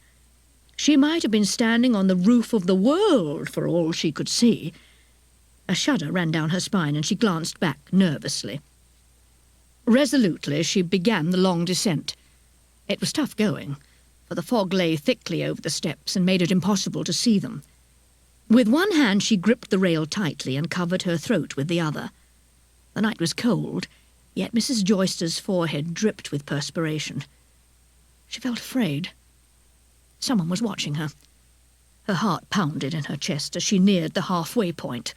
It thumped like the drums she had heard in Kenya, tribal beats that echoed into the night. She was breathing hard. The blood in her temples pumped in time to the drums, and her footsteps faltered. With an overwhelming sense of dread, she turned and looked back once more. "No!" she cried in terror. "No!" But it was too late. There, on the topmost step, was the most horrifying sight she had ever witnessed. Under the dim glow of the lamp, she saw an immense hound. It was as large as a calf, blacker than midnight, and its fiery red eyes burned into her. The demon dog took the steps 5 at a time and bore unerringly down upon the petrified woman. "No!" she wailed, raising her arms before her face as the beast snarled and prepared to spring. Its muscular shoulders tensed. Then the creature launched itself straight at her. With a last piteous cry, Prudence Joyster fell back into the fog. Miss Boston sat down and mechanically sipped the hot sweet tea Jennet had made for her. "Poor Prudence," she said shakily. The body of Mrs. Joyster had been discovered early that morning. She had evidently lost her footing whilst descending the steps in the fog the previous night. At least, that's what the police thought. Aunt Alice went round to the dead woman's house. Some time ago, Prudence had given her a spare key, and she used this now to let herself in. She found the house just as her friend had left it the night before. The lamp in the study was still on, and the old diary lay sprawled on the floor. "Curious," the old lady murmured as she examined the book. "I wonder what Prudence was doing reading this. Used to upset her so." She recalled how strange Prudence had been yesterday when they parted. There had been something troubling her. Something to do with Rowena Cooper. If only she had said more at the time. A nasty suspicion was forming in Miss Boston's mind. The steps were on the way to Mrs. Cooper's house. Perhaps Prudence had paid a second visit to the dreadful woman last night. She stuffed the diary into her capacious handbag to read later, deciding there had to be some sort of clue in there. One thing was certain. Prudence Joyster had not died in any accident. Jennet rammed her hands into the deep pockets of her coat. The town of Whitby lay behind her, and she scanned the beaches for signs of Ben. He had gone out directly after tea again. It was a most annoying habit of his. She had no idea where he got to, but he usually came back in time for supper. Tonight, however, he had not returned. It was now 10:30, and she was worried. Aunt Alice had gone over to Miss Droon some time ago, and she had not come back either, so Jennet went out to look for her troublesome brother alone. Jennet turned her head to the east cliff and gazed at the abbey. Her eyes wandered to the church, and then she gasped. Fluttering among the gravestones was a figure in white. Jennet wondered if Ben had taken a sheet from his bed and was playing ghosts up there. Jennet hurried back along the pier and ran up the steps. She glanced round the churchyard, but there was no sign of the white figure. It must have moved behind the church. She followed the path round to the far side of the church and scanned the expanse of headstones for her brother. There it was, the figure in white. Jennet stared at it for some time before she realised that it was too tall to be Ben. The figure was near the cemetery wall, staring out to the sea with the wind tugging at his white robes. The garment was oddly familiar, but as it flapped in the wind it was difficult to be sure. Suddenly Jennet bit her lip in surprise. The stranger was one of the sisters from the nearby convent. The novice lifted her downcast head and turned it slightly to one side. Her face was extraordinary. Not pretty, yet too unusual to be plain. Her eyes were almond-shaped, and the moonlight danced in them, but her mouth was too wide. It almost went from one side of her face to the other. Very quietly she began to weep. The soft whimpers floated into the night, and in her hiding place Jennet felt miserable. She had never heard such a sound before. It wrenched at her heart and tore into her soul. The anguish was unbearable. It was as if the grief of centuries came pouring out in one fierce torrent of despair. Jennet trembled as the novice's voice rose and the weeping became a horrible scream. Jennet hid her face and covered her ears until she could bear it no longer. "Stop! Stop!" she cried suddenly. The woman whirled round in surprise, her face stricken with fear. She watched Jennet come out of the hiding place and her eyes were wide with fright. "I only want to help," Jennet assured her. But before she could say anything else, the sister darted away. Through the maze of graves she ran as though a demon were after her. Jennet found herself shaking. Whether from the cold or nerves she could not say. Shivering, she walked home. There she found Ben and the old lady finishing off their cocoa in the parlour. After she had drunk the steaming cup of hot chocolate which was waiting for her, the girl went straight to bed, without even asking Ben where he had been. A little while later, from the moonlit world outside, a dreadful howl boomed into the night, shattering the illusion of calm. Jennet jumped to the window. It was the sound she had been hearing in her dreams. A sickening fear gripped her stomach as she realised they had not been nightmares after all. There was something prowling the streets of Whitby at night. All at once the light in the yard was cut off, eclipsed by a large black shape. Its shadows stretched into the yard. It was that of an enormous hound. The shade grew blacker and larger as the beast crept further into the alley towards the yard. In that narrow tunnel of darkness, 2 points of light glimmered malevolently. Jennet stepped back and clasped her hands tightly over her mouth to stop herself screaming. The shadow lengthened, flowing over the doorstep and up to the lock. But when it reached the curious stone hung above the lintel, it halted abruptly. A deep growl vibrated through the air. The round, hollow stone over the front door was madly dancing on its thread, jerking and banging against the wall as if trying to get free. Small sparks of blue fire crackled from the hole at its centre and splashed down onto the threshold of the cottage like a waterfall of flame. The eyes retreated back down the alley and a hideous snarl reverberated about the yard. The calm returned, broken only by the sound of distant claws as they clattered up the abbey steps. And that's the end of side 2. The screeching of the gulls heralded a new morning. Miss Boston tiptoed down the stairs, careful not to wake the children. She slung a cloak over her shoulders and opened the front door. "Good heavens!" she exclaimed. The doorstep was covered in a fine coating of ash and cinders. The old lady looked up to where the stone had hung, but only the thread remained, and that was black and charred. Her face became grave. "I see," she said in a whisper. "So that is what I am dealing with. I should have guessed as much." Miss Boston was troubled, and walked with her eyes fixed on the ground, as though it might yield up some clue to the mystery of Prudence's death. She was not aware of the direction she was going, but when she looked up she found herself outside the police station. It seemed to be exceedingly busy for this early hour. Miss Boston pushed open the door and went inside. "Good morning, Constable," she said to the young man behind the reception desk. "I say, has something exciting occurred?" The constable leaned forward and whispered, "Burglary last night at Panic Park." "The museum? Good heavens! What was stolen?" gasped Miss Boston. "Only one exhibit was removed from the premises, madam. The Hand of Glory." Miss Boston said nothing, but her face was a picture of bewilderment, which gradually changed to one of concern. "I see," she muttered softly, and with that she left.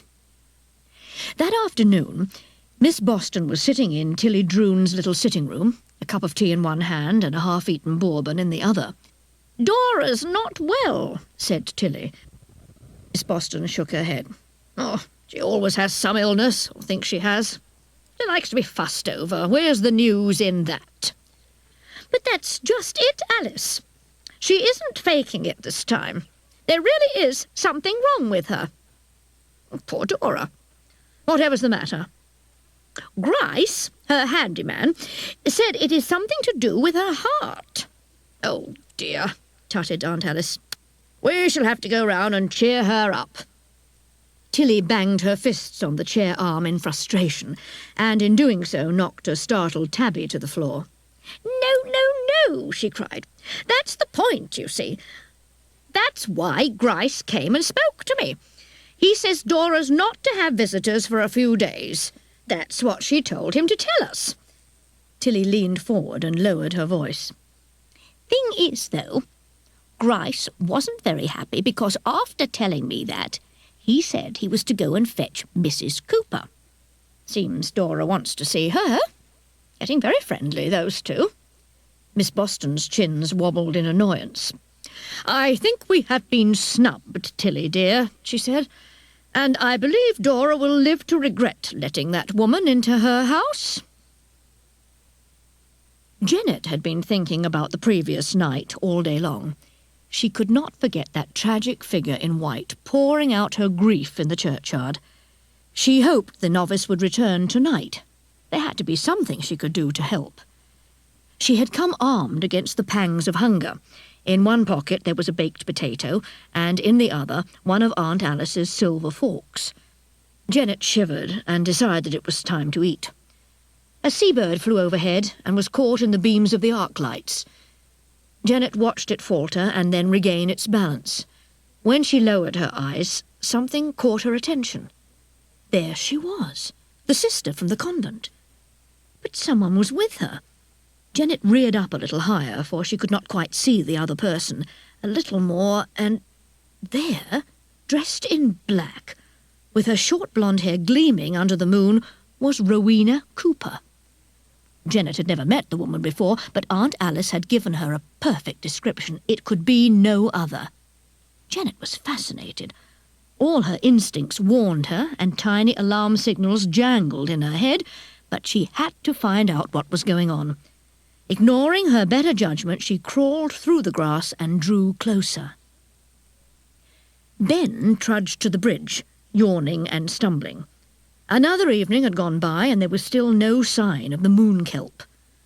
The boy was learning a good deal about the fisher folk. Once, while Hesper was telling him about the weather charmers, a salty tear had trickled down her nut-brown cheek. Una was the mightiest of the weather charmers, she said. What happened to her? Ben asked. It's a pity she isn't here now. Hesper bowed her head and said no more. It was Nelda who explained to him. But if Una were here, she said, then there would be no need to find the moon kelp. For it was she who fell in love with the fisherman and bore the half-child. It is through her that we are all accursed. Ben's head spun with all he had learnt. He was too tired to take most of it in, and his feet dragged beneath him as he walked back through the town. Glancing back to the shore, he froze and stared keenly through the gloom. A figure was crouching on the sands. Although it was dark, it was unmistakably an Aufwader. Yet it was obviously neither Nelda or Hesper. Excitedly, the boy hurried down onto the beach to meet him. Gah! Spat the guttural voice of the stranger as a wave rushed in and covered his feet. Ben didn't like the sound of him. He stopped in his tracks and prepared to turn back, but it was too late. The Aufwader spun round and saw the boy. He was an ugly character. A great sneer scarred his face, and his large ears were ragged and torn from many fights. Even in the dim light of the street lamps, Ben could recognize the pattern on the Gansey. It was the same as Nelda's. The evil-looking creature was her father. The Aufwader opened his wrinkled, tobacco-stained mouth and hissed, "A human whelp with a sight, is it?" The creature took a sharp knife from his belt and held it up to the boy's face. "Come to pry again, have you, land breed?" The deadly blade touched Ben's cheek, and he shuddered with fear. Then Ben remembered his experience in the Hawthorns, when he had gone upstairs to find Eurydice. He was now facing the thing that had dropped from the opening to the attic. "I don't like being seen by maggots like you," snapped the creature. "And to make sure you won't never make that mistake again, I'm going to poke those charmed little eyeballs out for you." The glittering blade slid down. "Deep stammer!" bellowed the half-wader suddenly. His blow went astray, and he turned his head toward the cliff, apparently having heard something that Ben had not. Ben seized his chance. He kicked the half-wader in the stomach, and its knife spun through the air as the creature doubled up in agony. Grabbing a handful of sand, the boy flung it into his opponent's face. Then he scrambled back over the beach for dear life and did not stop until he was safely indoors and in a startled Aunt Alice's arms. Jennet squashed herself against the headstone and listened. "I can help you," said the voice of Rowena Cooper. "I know why you ache for the water and why you dare not go near it. Tell me where I may find that which I seek, and we shall both profit by it." "There is nothing you can give me," replied the novice coldly. "I must live with my sins." Rowena twisted her lip in scorn and shook the novice's wrist harshly. "Tell me what I want to know, or I shall be compelled to force you." The novice pulled her arm back sharply, throwing Rowena off balance and making her tumble backwards. Released from the iron grip, the sister fled away past the church and down the steps. At that precise moment, Rowena looked round and her sharp eyes caught sight of Jennet's head peering around a tombstone. "Who's there?" she screamed furiously. Jennet did not stay to tell her. Like a hare, she leapt over the graves and charged towards the steps. Suddenly, a terrible howl rent the air. Jennet breathed faster as the sound of her nightmares thundered through the darkness. "Oh, no, no!" Jennet muttered to herself. "This isn't happening. It can't be happening." She hurled herself forward, but in her fear the headstone seemed to rear up before her, barring her way to the steps. To her horror, Jennet saw 2 gleaming red eyes appear in the deep dark ahead. The full glare of their malice was focused on her, and she felt faint at their baleful stare. It was the worst moment of her life. Her heart leapt into her mouth. The enormous black hound bared its teeth, and its growl rumbled like an earthquake through the cliff. It shifted its weight from paw to paw and tensed itself. Then it sprang. Jennet screamed as loudly as she could. The beast slammed into her, and she was thrust backwards over a gravestone. The hound lowered its head, and the hellish eyes burned into her. Hot breath steamed down onto her face as the hound snapped its frothing jaws together. Jennet waited for the end, and her fists uncurled. Something cold and metal touched her outstretched fingers. It was the fork which had fallen out of her pocket. The hound had reared its head and opened a slavering mouth as it lunged for her neck. Jennet swung her arm up and stabbed the fork into its jowls, ramming it in as far as she could. The reaction was incredible. The beast yelped and fell back, lurching awkwardly and yammering in pain. It spun round, whining in agony and pawing at its cheek till the fork fell to the ground. As soon as it was free, the hound leapt away and disappeared into the darkness, yelping madly as it went. Shaken, Jennet got to her feet. On the ground, the fork burst into blue flames and vanished. The girl tore to the steps and ran home. Ben and Jennet sat on the sofa in Aunt Alice's cosy parlour. The old lady stood in front of the fireplace with her hands clasped behind her back. She had dressed the girls' cuts and bruises and given them both a hot cup of tea with biscuits. When she had made sure they were both comfortable, she made them tell her exactly what happened. When their stories were over, Aunt Alice cleared her throat and rocked on her heels. "A most perilous time you pair have had. I must say that I am rather disappointed in you both for having kept these things to yourselves." A little while later, Miss Boston tucked Ben into bed. She was dying to learn more about the fisherfolk and their way of life, but that would have to wait until another time. "Sleep well, Benjamin," she said softly before closing the door. "Dream not of darkness." With that she made a curious sign in the air, which she repeated outside Jennet's room. Later that night, on the outskirts of Whitby, mysterious lights flickered behind the windows of Mrs. Banbury Scott's grand house, and a foul smell laced the air. A terrible series of crashes and bangs rang through the old building, but in her pink chiffon-curtained bed, Mrs. Banbury Scott slept soundly. The children had the afternoon to themselves.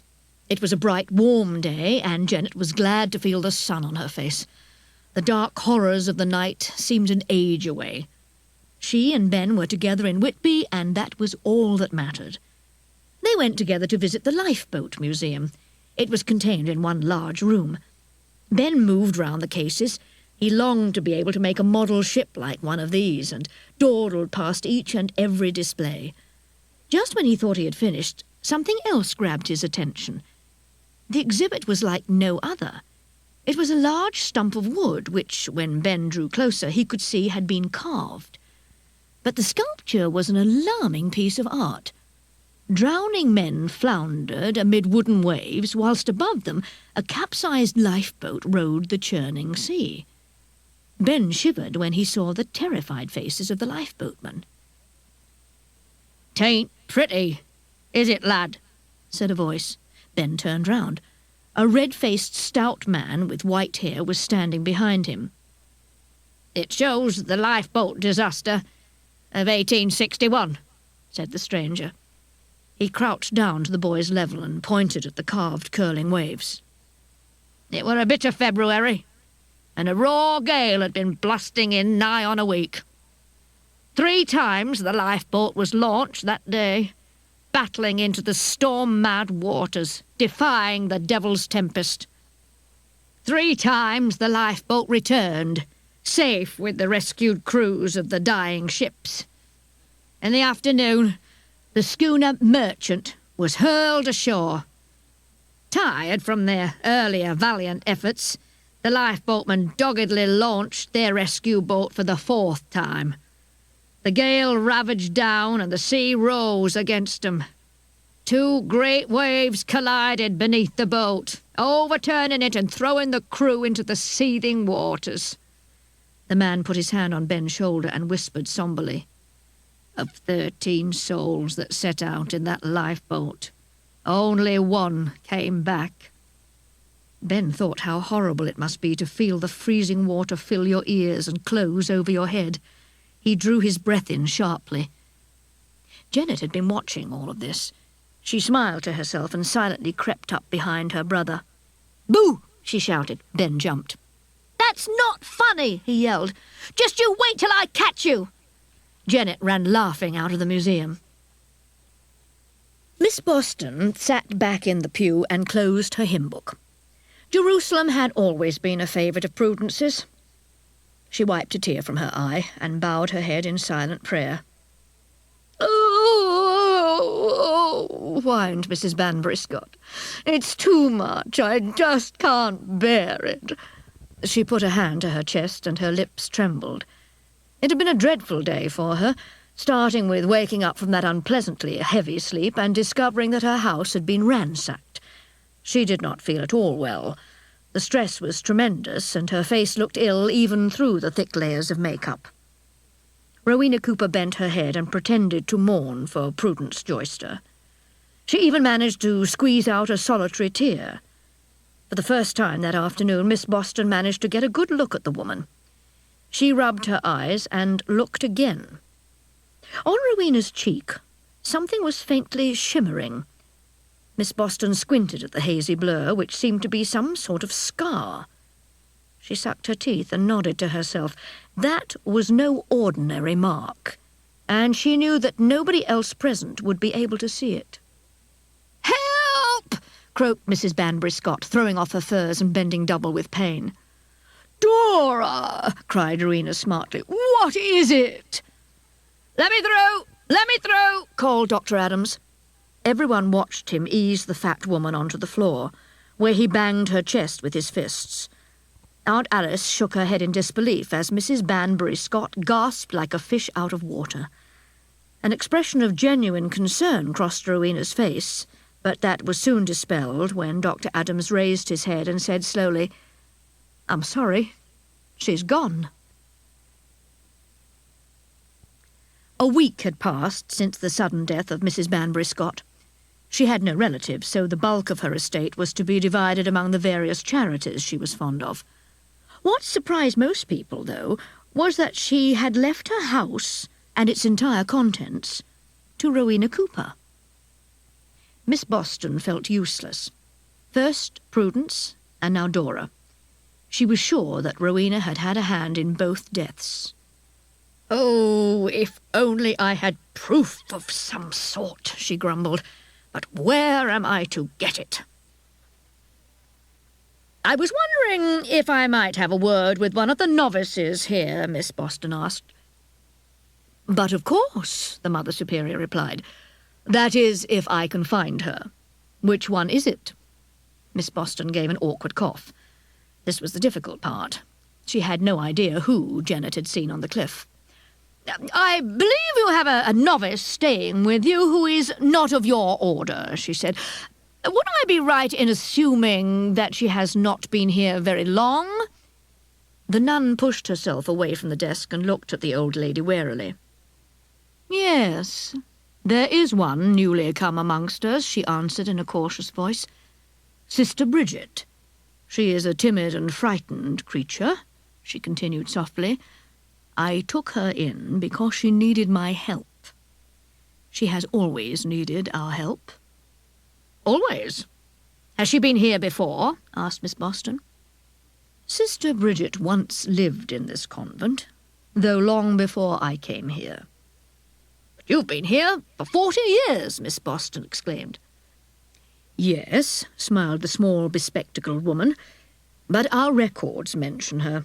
Our files date back to 1738, and in the earliest of them, a tattered old thing it is too, Sister Bridget is mentioned." "But surely it cannot be the same woman." "I am certain that it is," the nun said firmly. "I now know the whole of her tragic story." She shook herself and rose from the seat. "Come then," she said. "Let's see if we can find her." When they reached the cell of Sister Bridget, the Mother Superior knocked and entered the room beyond. "It's all right, sister," she said reassuringly to the figure in white, who backed away, startled. "There's someone here who would like a word with you, that's all." The novice looked fearfully over the Mother Superior's shoulder to see who the visitor was. When she saw that it was only an old lady, she relaxed, and the haunted look left her face. "May I ask you some questions?" Miss Boston inquired politely. There was no reply. The novice merely stared dumbly at her. "I should like to know why you have come back to Whitby after all this time," continued the old lady. "And I should also like to know what Rowena Cooper has said to you." Again there was nothing, but the novice had tensed on hearing the name. "You see," Miss Boston carried on, "I believe you know who she really is and what she is looking for." She leaned forward, and the loose flesh under her chin quivered with passion. "Rowena is a dangerous woman. 2 of my friends are already dead.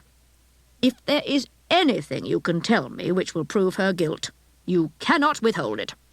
Rowena must be stopped before anyone else perishes." The novice lowered her eyes. "I cannot help you," she said quietly. "There is no such word as cannot," Aunt Alice retorted.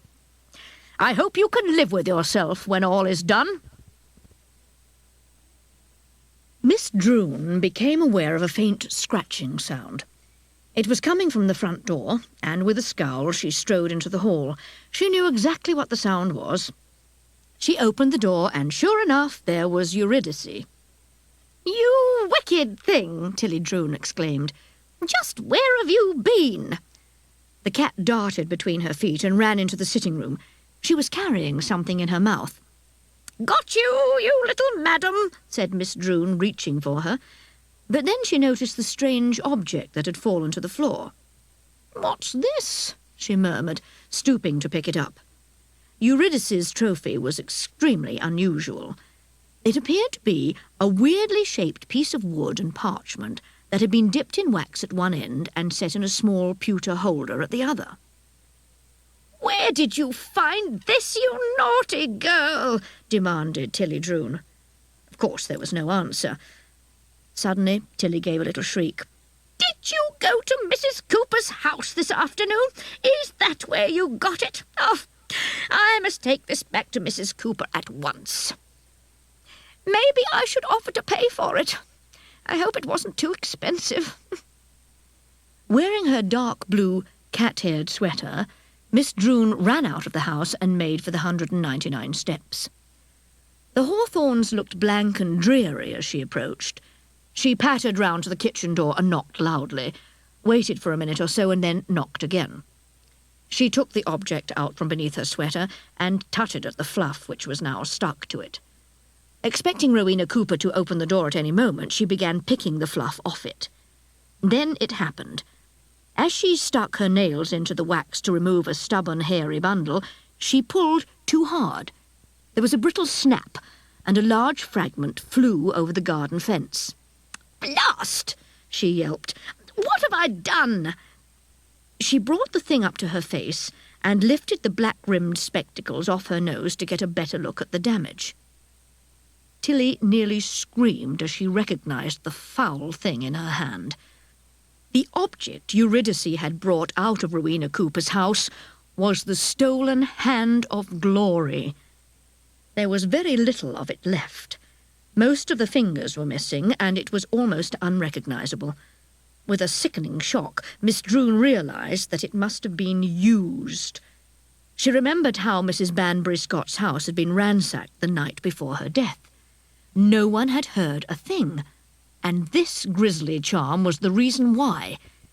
She threw it down in disgust and glanced nervously at the kitchen door. "My God," she breathed. "It was Rowena!" Tilly stumbled down the lane, horrified at the sudden revelation. At the Hawthorns, a short figure with an evil, leering face slipped out of the kitchen and hurried after the elderly woman. Miss Droon halted, turned her head and listened. Above the heaving of her breath, a plaintive whine echoed down the street. Tilly uttered a cry of pity. It was Eurydice. Somewhere her beloved Eurydice was suffering. On she sped towards that hideous screech, down the narrow street which ended at the cliff edge. Nothing could hold her back from finding Eurydice, not even the wire fence which prevented the unwary tourist from straying too near the sheer drop. "Eurydice!" she called. "Eurydice!" But there was no answer. Tilly felt ill, and the strength left her legs. Her sobs choked her as she plucked up enough courage to peer over the edge, preparing herself for the distant sight of a small, furry body floating on the water. "No!" she screamed. Directly beneath her, clinging to the vertical cliff face like a spider on a wall, was Rowena Cooper. Tilly stared, stricken with horror. Rowena threw back her head and looked up. "Meow!" she cried mockingly, and the voice was identical to Eurydice's. Rowena had impersonated her to lure Miss Droon to the cliff's edge. But why? Even as the question formed in Tilly's mind, Rowena scuttled up the sheer cliff and stretched out a claw-like hand. She grabbed Tilly's ankle and gripped it fiercely. Tilly's leg was snatched from under her, and with a last shriek she toppled over the cliff and plummeted downwards. It had been a sad, quiet day. They had heard the tragic news about Miss Droon the first thing that morning, and Aunt Alice had wept a great deal. With a sigh, Jennet sat back in an armchair and picked up a book. The hours passed slowly. She stifled several yawns and tried to keep awake. Wearily she flicked through the book's pages, skipping over Whitby's whaling days and a horrible account of the lifeboat disaster. A small passage told her how the abbey had been damaged in the First World War by 2 German cruisers that opened fire on the town, but there were no pictures to enliven the dreary text, and Jennet's eyelids slid heavily down.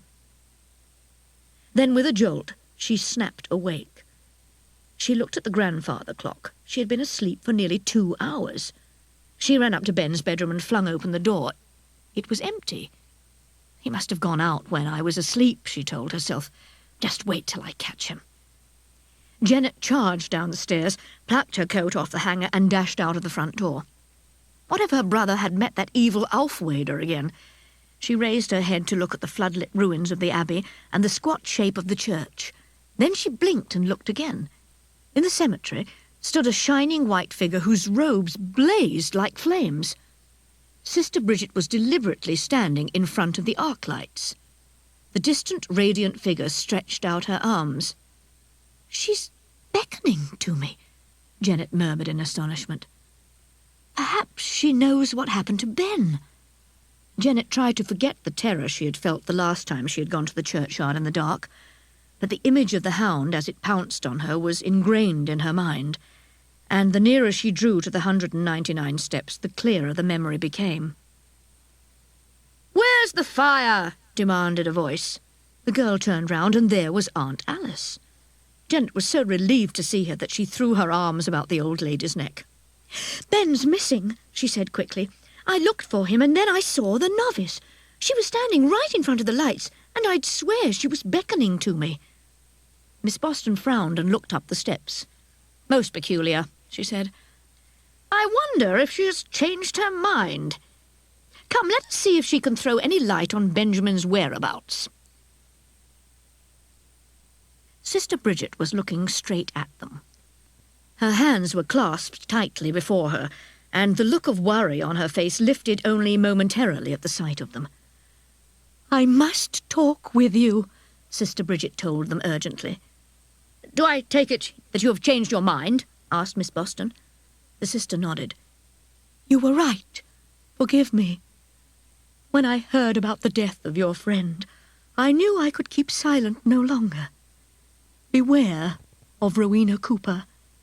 I have looked into her heart and found it black and rotten, while pure evil courses in her veins.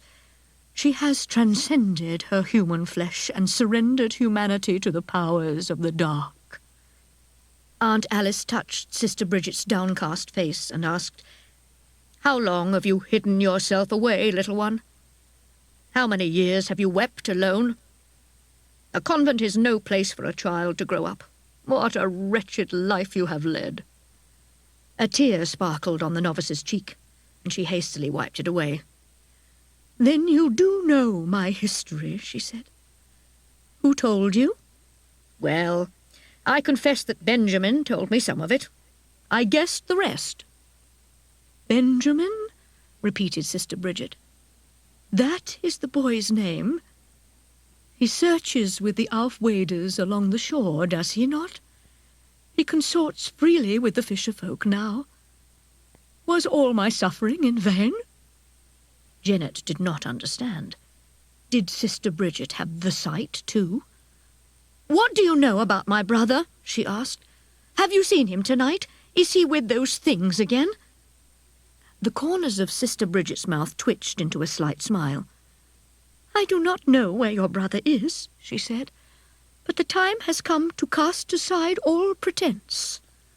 Miss Boston put her arm round Jennet and drew her back a little. The novice raised her hands and methodically removed the pins which kept the white veil in place. She threw them to the ground, and with a great glad sigh she tore the veil from her head. The hair which she shook loose was a thick tangle of dark green that grew far back on the top of her head.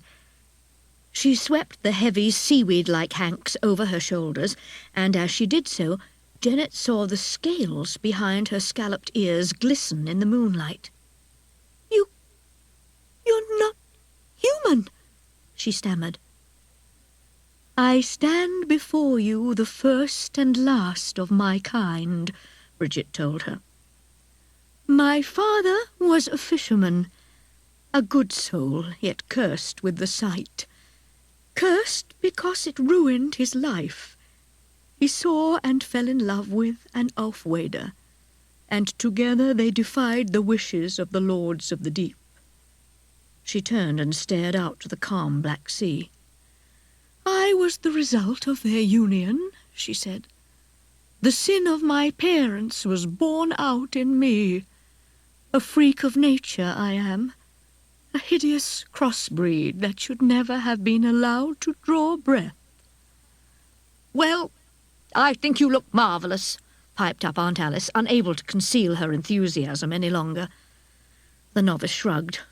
Then you are the only one, she said. Even Una, my mother, could not bear to see me once my father was taken to the deeps. It was she who entrusted me to the care of the nuns, leaving me outside the convent gates as an infant. Jennet felt her eyes prick with tears. She felt so awful about calling the Aufwaders things. How well I know the sights and smells of the sea, Sister Bridget continued. How many times have I watched it, that slumbering beast that waits for me? I fear that one day soon I may walk into the water and not return. No one would mourn my going, and the deep ones will rise to drag me to their dark realm. Aunt Alice touched her hand sympathetically, but it was not pity that Sister Bridget wanted. I have dared all to bring you here tonight, she said.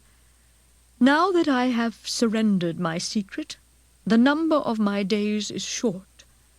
But before I take the cold road, I must make sure that Rowena Cooper is thwarted. Aunt Alice held Jennet tightly. And what did she ask? She ventured. The sister fanned out her fingers and spread her hands before her, motioning to the invisible horizon of the sea.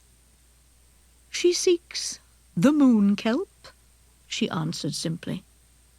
But that's what Ben's looking for, exclaimed Jennet. He said it was to save the Aufwader tribe. What can she want it for?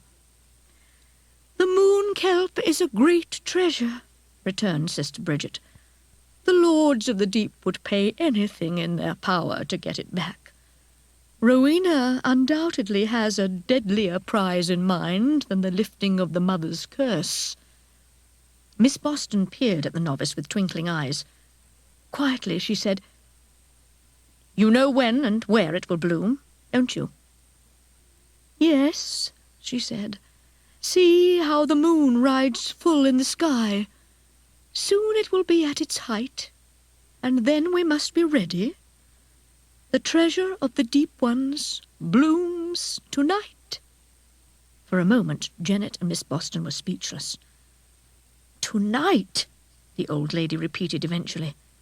Gracious, what can we do? We must claim the wish and lift the mother's curse. That way Rowena will never achieve her goal. Come, we dare not delay any longer, for the moon kelp will not wait. Ben's feet were soaked, so he sat down on the sand and emptied the water from his shoes. A great silver road shimmered and sparkled over the sea. The gentle waves absorbed the light, and as they broke against the land, the moonbeams fractured and scattered a million pearls in the air. Ben was enthralled, and stared breathlessly at the moon. The enchanted light glimmered on his face. Then, through the sighing rush of the sea, another sound began. It was the sweetest music he had ever heard, and he looked round to see where it was coming from. Abruptly, the sound was snatched away and the light was extinguished. Slowly, the boy began to realize what was happening. The light and the music had been a signal, like a herald's fanfare of trumpets. The time had come. The moon kelp was in bloom. With a yell, Ben jumped up and down and danced on the sand. Once in 900 years, Hesper said, and that was tonight. He began to run over the sand. There was only one thing to do. The Aufwaders must be told, and that meant venturing into their caves, ignoring every warning. Desperately he stormed across the harbour. He felt ready to burst as he scrambled down the old stone wall and dropped onto the flat, slippery rock below. The sea had not yet flooded the shore beneath the cliff face, but already its creeping outriders were filling the rock pools. Nelda, where are you? Hesper, can you hear me? Only the incoming sea answered him. Ben whirled round and to his horror saw that the way back was totally cut off. The path was now flooded. He was trapped. Help! Came his pitiful shouts. Nelda! Hesper! It's Ben! Help me! Ben stood on a tiny island of rock, but it was rapidly shrinking. One big wave was all it would take to sweep him off and drag him under. Suddenly the cliff trembled. A loud cracking and grinding issued from the darkness above, and a shower of small pebbles rattled down. The door to the Aufwader cave was opening. A familiar voice called, Ben! Take my hand! It was Nelda. Ben reached up and clasped the small Aufwader's hand. Then, helped by her aunt, she began to haul him up. Ben staggered to his feet. It's the moon kelp! It's time! Hesper stared at her niece and let loose a terrific hoot of happiness. "Oh, it's true, after all," she cheered. "It's true, it's true! Una was right." Hesper ran to a row of boats and dragged one to the doorway. Ben and Nelda put all their weight behind the small boat. Lurching, it slid off the ledge and flew through the air, landing with a great smack on the water. Expertly, Hesper hopped into the tiny craft and brought it as close to the threshold as the current permitted. "You next, boy," she called. "All you have to do is step down. Do not be alarmed. It's perfectly safe." Taking a deep breath in case he fell into the water, Ben stepped out. With a bump, he found himself sprawled in the boat at Hesper's feet. He pulled himself up gingerly as the vessel tilted from side to side. On the threshold of the ledge, Nelda faltered as the fisherfolk poured in. There were 35 of them, the sole survivors of the Aufwader race. Through the assembled fisherfolk moved a single figure, Esau, the oldest of the ruling triad. He raised his wizened arm and pointed an accusing finger at Nelda. "Treachery!" his old voice cracked. "Thou art a traitor to thy kind. Henceforth, the line of tar is banished from this place. Let no one give them aid. You have consorted with the land breed." Be silent, you old fool! Nelda shouted defiantly. Tonight the moon kelp blooms, and when we find it, the curse of the deep ones will be lifted forever. Esau glared at her, and then he relaxed and said with a shrewd smile, "Very well, child. If thou do indeed bring back the treasure of the deep ones, then I shall lift my judgment. But if they return empty-handed, then expect the full measure of my wrath, and abide by my decision." So be it, agreed Nelda, and with that she leapt off the threshold. Sister Bridget was staring out beyond the harbour entrance towards the horizon. Miss Boston followed her gaze. Something was slowly moving across the water. It was a strange, hazy sight, and she wished she had brought her binoculars with her. Jennet also looked, but although her vision was stronger than Aunt Alice's, it was not as sensitive. What she saw made her shake her head and look again. It appeared to be a small figure hovering over the surface of the sea. Jennet was taken aback. But when she turned her eyes upon it a second time, she saw that the figure was actually sitting in a little boat. "It is an Aufwader vessel," said Sister Bridget unexpectedly. "I see 2 of their folk. One wears an oilskin hat, the other is younger. and beside her there is a human child." "Is it Ben?" asked Jennet. The novice nodded. "Yes," she confirmed. "It is your brother. They are searching for the moon kelp. They will never find it without my guidance." "We must attract their attention," said Miss Boston excitedly. "Jump up and down, Jennet dear," she cried desperately. "They must see us." Gradually, the small Aufwader vessel came closer. It was Hesper who had seen them, and she gazed curiously at the tall figure dressed in white.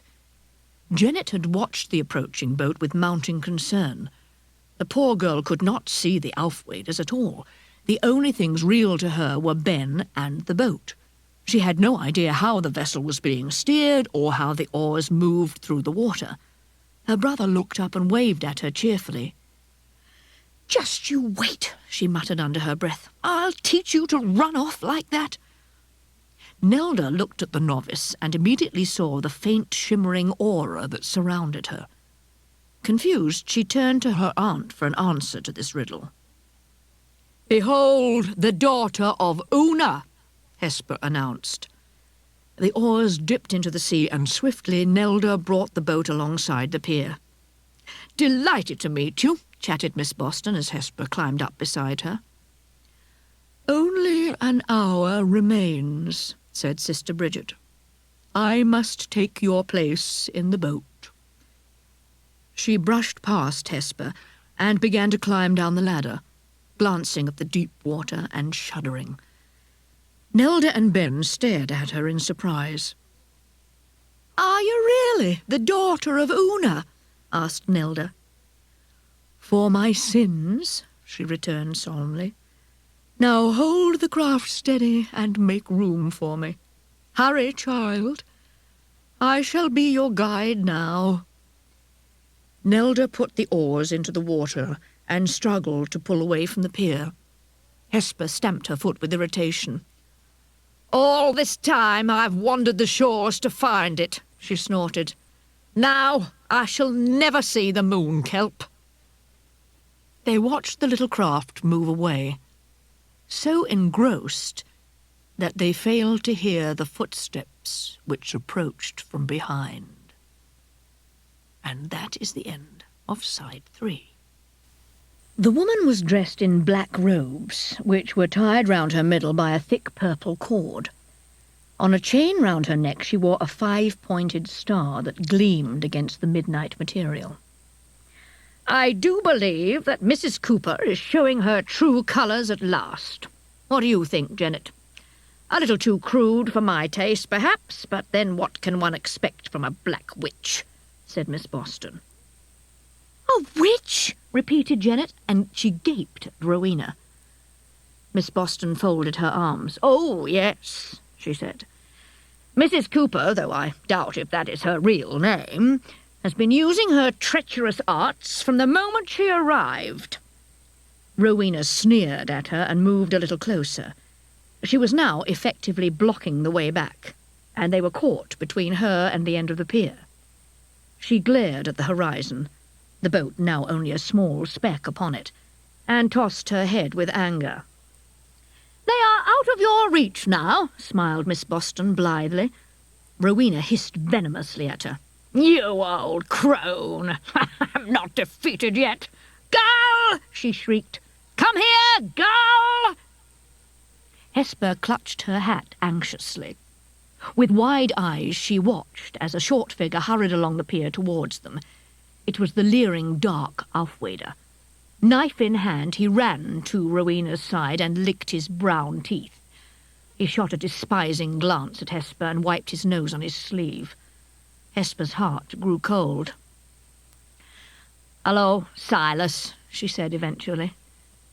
"I thought you were dead." "Hoped I was, you mean," he laughed. "But that's what I wanted you to think." Hesper looked at his Gansey. It belonged to Nelda's father. "Never was there a more loathsome worm," she said. "A curse the day I wed you, Silas Gull." "Listen to this, Hesper, my love. If I had the chance, I would gladly have throttled your holy brother 9 times over. Hesper flew at him. Whipping out one of her little fishing poles, she beat Silas on the side of his head. Silas fell back, but immediately sprang to his feet and flourished the knife before him. "Enough!" snapped Rowena suddenly. "Out there, that half-breed could be claiming the wish. You must stop her." What do you expect me to do? He asked. We ain't got no boat, have we? "You can swim, can't you?" Rowena snarled back at him. Silas stared at the black, uninviting water and shivered. I'm not going in there, he said firmly. "You will do precisely what I command," shouted Rowena, grabbing him by the scruff of the neck. With a fierce push, she thrust him over the edge and he tumbled into the sea. "Bring the moon kelp back to me!" she called down to him. Swearing and grumbling under his breath, Silas kicked his legs in the water and began to swim after the little boat. Hesper looked questioningly at Aunt Alice. "But why should this human desire the moon kelp?" she asked. Rowena's thin, twisted lips pulled wide apart and revealed all her teeth.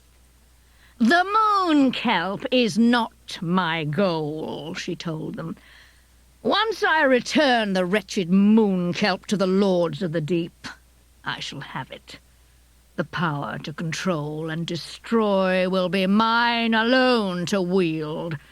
The lords of the deep know the precise location of what I seek. Somewhere in this squalid, dingy little town, a most wondrous thing was hidden and forgotten many ages past. An artifact charged with the magic of the ancients." "Balderdash!" retorted Miss Boston. "Whitby is full of legends, but I have never heard anything to suggest that before. Absolute rubbish." Rowena prowled before her, and the old lady teetered on the brink of the pier. "Have you not?" she growled with menace. "What of Saint Hilda?" scoffed Rowena. "Before she came here, Hilda was a sorceress.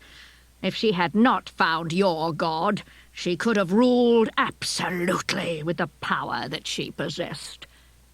Miss Boston uttered a cry as finally it came to her. "And she cut off the heads of the serpent," she said, fearfully repeating the old legend, "with a whip or staff." The old lady glanced at Rowena and trembled, momentarily losing her balance. "Can it be true?" she stammered. Rowena Cooper swept the short bleached curls off her forehead. Forming her bloodless lips into a horrible smile, she laughed softly and murmured, "Yes, tonight the staff of Hilda will be mine." Nelda ceased rowing, for her arms were tired. She gazed about them, but all was dark. Not a sign of the moon kelp anywhere. The novice caught her doubtful glance. "Patience," she told her. "The moon kelp will not show itself until I speak the charm of the cold realm." She put her hands together and rested her chin upon them. Then, quietly at first, she began to recite the words her mother had sung to her. A faint glimmer appeared about the boat. Ben and Nelda looked at each other in wonder as sparks danced over its timbers. The shining water crackled, and a flash of green lightning streaked through the waves, encircling them in a mesh of magical fire which radiated outwards, weaving a dazzling net upon the calm sea. Abruptly, Sister Bridget stopped chanting. She collapsed into Nelda's arms, gasping for breath. Her work was done. From the deep, empty reaches of the seabed, the moon kelp rose. Beneath the silver sea, a rich yellow glow welled up. Bubbles of flame erupted on the surface and burst against the keel of the Aufwader vessel. With a hiss of steam, the treasure of the Deep One surged upwards and met the air. Ben fell back at the incredible sight. The many strands of the moon kelp shone gold and green. The light which pulsed from them was like midday at high summer, and it laced the surrounding sea. "Hurry!" Nelda instructed Ben. "Gather it before it sinks again." Ben reached over the side and put his hands into the water. It was deliciously warm, and when his fingers brushed the waving weed, all weariness left him. Quickly the boy began to haul the moon kelp out of the sea. Fiery jewels dripped from it. The marvellous light flooded his face when he held the treasure in his hands, and the boat brimmed over with its glory. Sister Bridget stirred in Nelda's arms. "Send it back to them," she said urgently. "Claim the reward and release your people." Nelda could not quite believe what was happening. She felt as though she was inside one of the old legends Hesper had told her. Hastily she foraged in the canvas bag by her side and brought out a large scallop shell. "Place it on this," she told Ben. "I must call to the deep ones and dispatch their treasure." The boat tipped suddenly. Ben was thrown to one side and the novice screamed. Terrified in case they fell into the water, she gripped the sides and sobbed with fear. Above her frantic cries, a harsh voice said, "May the deep swallow that lot of yours!" Ben stared at Silas fearfully. "I thought this was your father," he told Nelda. "No," she muttered tearfully. "He is my uncle and a murderer." "Shut your whining!" Silas roared, and his rough hand snaked out and struck the side of her face. Sister Bridget, petrified with horror, could do nothing to prevent Silas from reaching in to snatch the moon kelp away. Anger to the point of madness furied up inside Nelda. Still stinging from his blow, she lashed out at her evil uncle. "You killed my father!" she screamed. Lunging at the hand which held the moon kelp, she seized it in her own, bared her teeth, and bit deeply into his skin. "Ah!" he screeched, tearing his hand from her mouth. "You've drawn blood!" he yelled, gazing at the torn flesh. "Well, you'll not do that again!" With his other hand he punched his niece for all he was worth. Nelda reeled backwards, and as she fell, her head struck the side of the boat with a dull crack. She slumped senseless to the bottom. Sister Bridget raised her head and glared at Silas reproachfully. He did not notice the perilous look which had crept into her eyes. Very softly she began to hum. Silas sucked the back of his hand and eased himself back into the water. It was time to return to Rowena.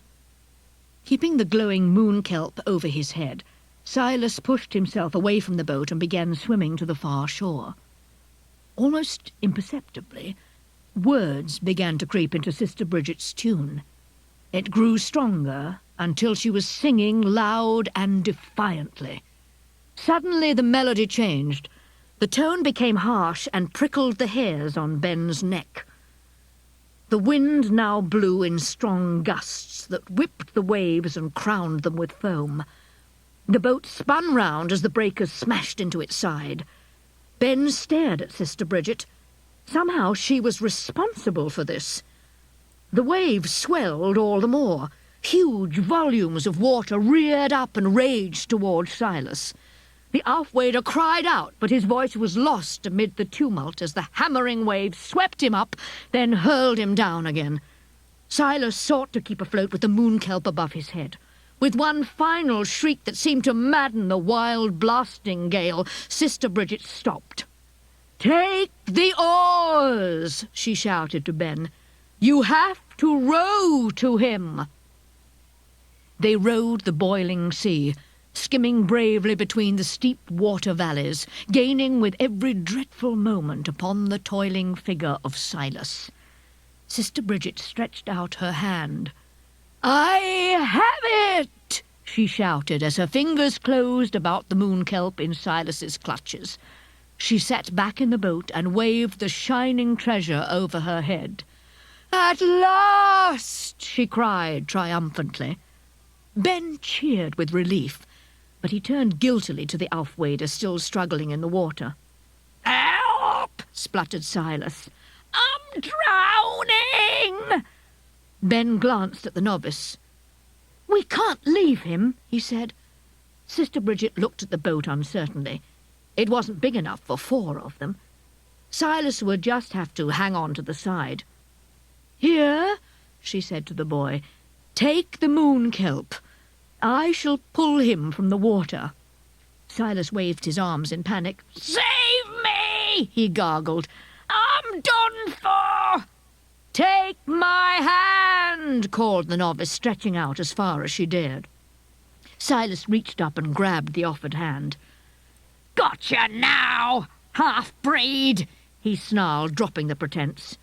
Too late, Sister Bridget realized she had been tricked. "No!" she pleaded. "I beg you!" But it was no good. Using his last reserve of strength, the Aufwader dragged her out of the boat. "Time to come home!" he yelled as she fell into the sea. A great spout of water flew up when she hit the seething waves. A change came over the blackened sea. Far below, a sickly greenish light began to pulse, as if her presence in the water had triggered some strange alarm. From the fathomless depths, a great bell began to toll. Sister Bridget wailed when she heard it, and her tears mingled with the sea. Ben put down the oars and stared at the horizon. In the dim distance there rose an immense wall of water in a thunderous rush. It reached into the night sky, and savage lightning flickered round its towering height. It was like a mountain of glass that fed on the surrounding darkness, sucking up the sea and ever increasing in size. Sister Bridget knew she faced death.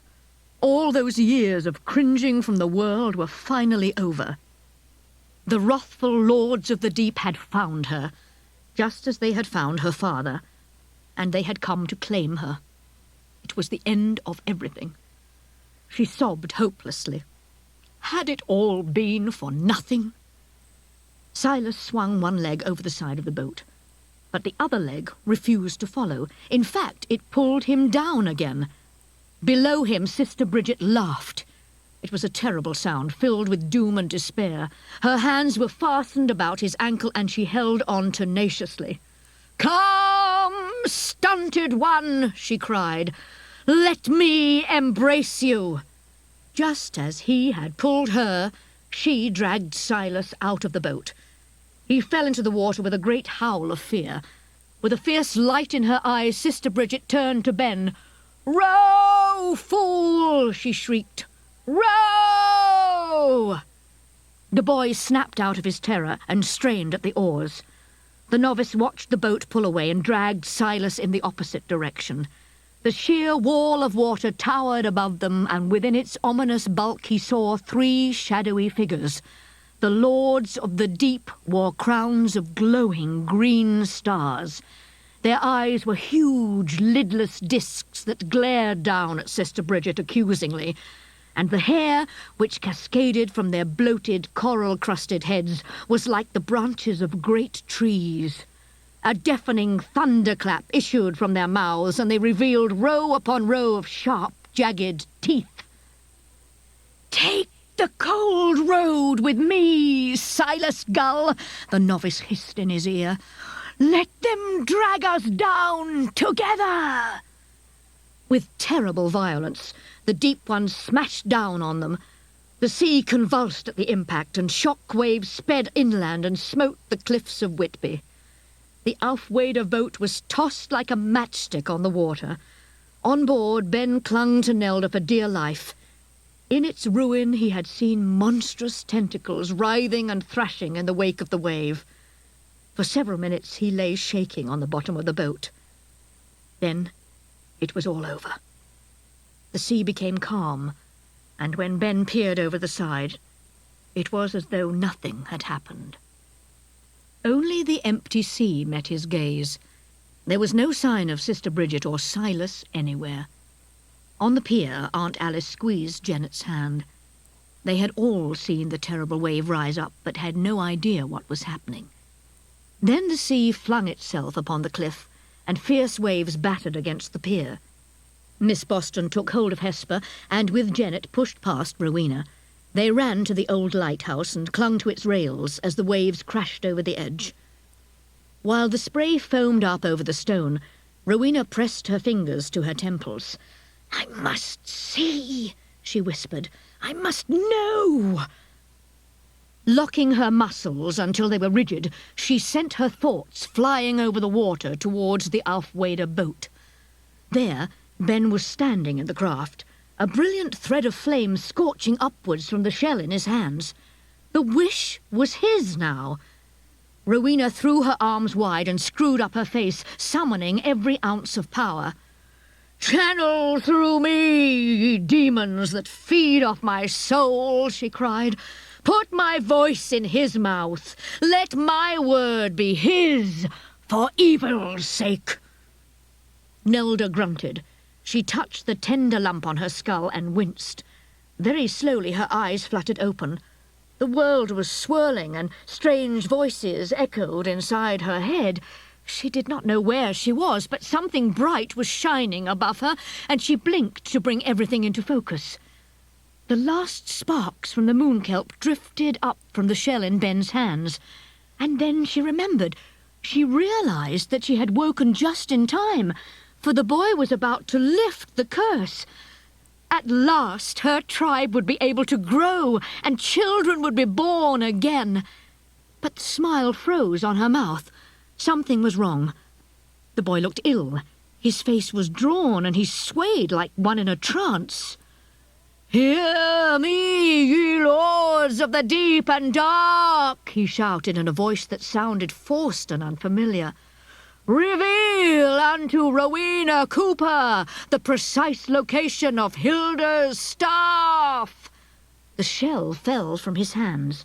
It shattered on the side of the boat, and the cloud of ash was snatched away by the breeze. "What have you done?" stammered Nelda. On the pier, Rowena Cooper shuddered. In the far north sky, a point of light appeared. A slender shaft of green light slanted down over the sea and shone on the witch's forehead. It burned into her mind the knowledge she so desperately sought, and she crowed with delight. At last she knew! Spinning on her heels, she threw Miss Boston and the others a triumphant glance, then hurried back to the town with her robes billowing behind her. The old shed in the gardens of the late Mrs. Banbury Scott's house was lost in shadow, nestling against the wall. Rowena ran up to it and pushed open the heavy door. She fumbled for a switch and clicked on the electric light. The walls were covered with tools, and on one side there were 3 shelves stacked with tins containing nails and tacks, nuts and bolts, and old bits of wire. "There," she whispered. "The mark of St. Hilda." On the bare wall between 2 of the shelves was a curious sign gouged into the plaster. She seized a pair of garden shears and drove them into the wall. A jagged gash now grinned in the whitewash. With the next strike of the shears, the plaster gave way. A sound like a rifle firing blistered through the hut, and all along the wall hairline cracks appeared. Rowena stood back as the cracks widened, and in an avalanche of dust and dirt the whole lot slid down. When the choking cloud settled, she wiped her eyes and laughed. At her feet, half hidden in the rubble of long-buried centuries, was the staff of Hilda. "Mine," she said softly, as she felt the magic of the ancient surge through her. "It really is mine!" The witch threw back her head and laughed madly.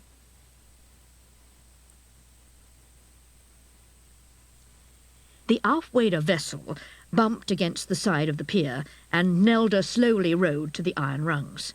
Ben scrambled up the ladder. When he was safely on the pier, he ran to his sister and flung his arms round her. "It's all my fault," he cried. "It's all my fault. I had it in my hands, but instead of asking for the curse to be lifted..." He was too ashamed to complete the sentence. "Then what did you ask for?" cried Hesper angrily. Ben felt rotten.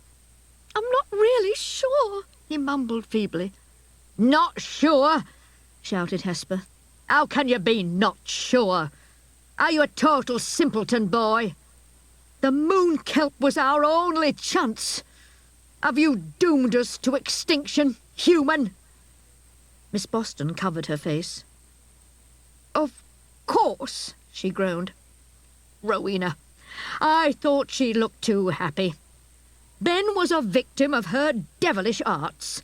She laid her hands on the boy's shoulders and looked him squarely in the face. Tell me, Benjamin, she begged, what was it you asked for? Was it for the whereabouts of Hilda's staff to be revealed to Mrs. Cooper? How did you know? He asked. Miss Boston groaned. Then we have all failed, she said. If the staff is as powerful as Rowena believes it to be, nothing can stand in her way. Suddenly, Nelda cried out. Look! She shouted, pointing to the church. Miss Boston, Hesper and Ben turned and fixed their eyes upon the floodlit building. Standing before the arc lights, as Sister Bridget had done hours earlier, was Rowena Cooper, and the staff of Hilda was in her hands. Even from that distance they heard her harsh, gloating laughter. Rowena was insane with joy, and she revelled in the newfound strength which flowed through her veins. Whitby flickered beneath the flashes of darkness that issued from Hilda's staff. The very fabric of the night seemed to swirl over the rooftops, and the heavens were alive with black thunderbolts. The tombstones blistered, and the moss fell from them as the ancient magic passed over. The weathered inscriptions glowed with purple fire, until they were as clear and sharp as the day they were first carved. Still the staff poured out its might. The solid, immovable shape of St. Mary's quivered as the coils of blackness pounded its walls and the years fell away from it. Close by, the majestic ruin of the abbey shimmered, and its ragged walls switched in and out of past ages. For an instant it was the grand structure it had once been, whole and with light shining through its high stained-glass windows, and the next it was partially built. Then it disappeared entirely, replaced by a collection of smaller buildings. Rowena was unravelling time. Rowena is dragging Whitby back through its own history, said Aunt Alice. But this is only the beginning. If she is not stopped, then everywhere will be plunged into chaos. The old lady held onto her hat and darted over the beach. We must take that staff from her, she told them, whatever the cost. Rowena's glittering eyes swivelled from the barren marshland to the rapidly shrinking piers and along the wide expanse of cliff. There her gaze was arrested as it fixed upon the 5 figures that toiled up the steps. She regarded them as she might a collection of insects. Futile creatures, the witch spat. Perhaps I could have some sport with them. Filled with evil purpose, she raised the staff and pointed it at Ben and Nelda. A twisting jet of power streamed down from the staff and cannoned into them with staggering force. They were plucked off the steps and swept into the air. With a flash of purple fire, they were sucked into its spinning centre, and their cries were swallowed by the night. On the steps beneath, Jennet staggered to a halt. The maelstrom crackled and spun towards her. Jennet clung to the railing as the gale lifted her off the ground, and the spiralling maw of night closed on her. She felt her fingers slip from the rail, then with one final cry, was lost. The sound of Rowena's laughter broke into the night. You fool, she cried. See how easily I vanquish you. From out of a shimmering rent in the fragmented heavens, there suddenly came a fierce burst of gunfire. Above the valley 2 aircraft appeared, locked in combat, their engines roaring in the shredded clouds. Miss Boston looked up incredulously. Good Lord, she muttered. The planes swooped low over the cliffs. Hugging the ground, they zoomed perilously close to Aunt Alice and Hesper, and a blizzard of lead hailed from their spluttering guns. One of the planes bore a swastika. They were witnessing the dogfight which had taken place over the rooftops of Whitby during the Second World War. Rowena had snatched the planes out of time to fight again. She's toying with us, declared the old lady. using history itself to do her dirty work. The creeping darkness that had swiftly consumed Whitby finally reached them. Boiling mud bubbled up through the cracks in the stonework, and the steps sank into a mire of soft clay. Before they had a chance to escape, the ravenous time flow devoured them. Everything was dark. Sleet hammered into Ben's face, driven by a savage northeasterly gale. The freezing air hurt his lungs. His mind was reeling. Where was he? He shivered, and the veil lifted from his eyes.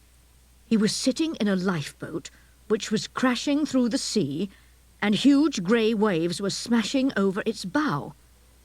12 bush-bearded men wearing life jackets of cork pulled on the oars, whilst another grappled with the rudder.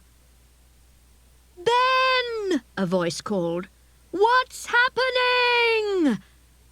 The boy turned, and through the drizzle that the breakers threw at them, recognised Nelda at his side. "I'm not sure," he called back.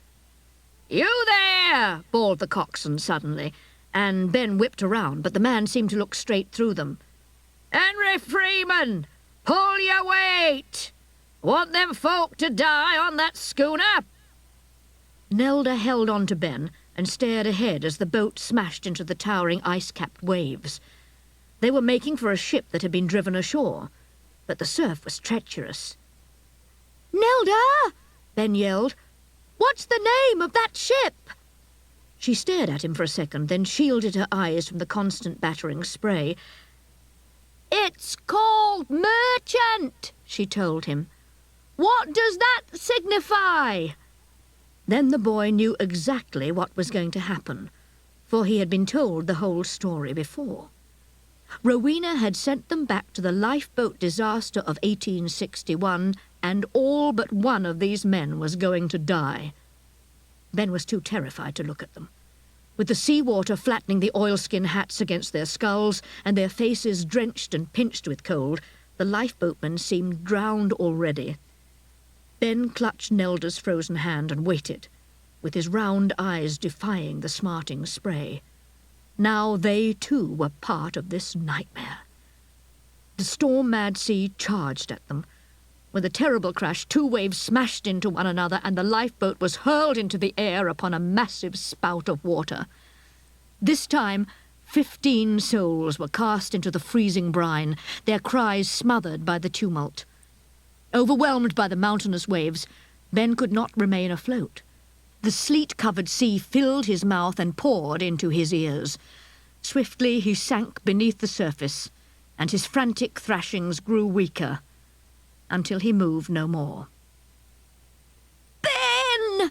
spluttered Nelda. "Ben!" But soon her voice too was drowned. Jennet fell onto the cool turf and rubbed her head as she looked around her. The abbey reared up behind as she was standing near the edge of the cliff, but there was no sign of her brother. Whitby was sleeping peacefully below, but something was not quite right. Where were the hospital and amusement arcades? With a shock, she realized she was looking on some bygone time before she was even born. Turning, she gazed out to sea and saw 2 dark shapes upon the water. They appeared almost like battleships. A small explosion burst from one of the sinister vessels.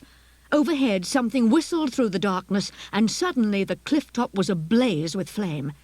She had been dragged back to the time of the First World War, when 2 German ships had fired upon Whitby.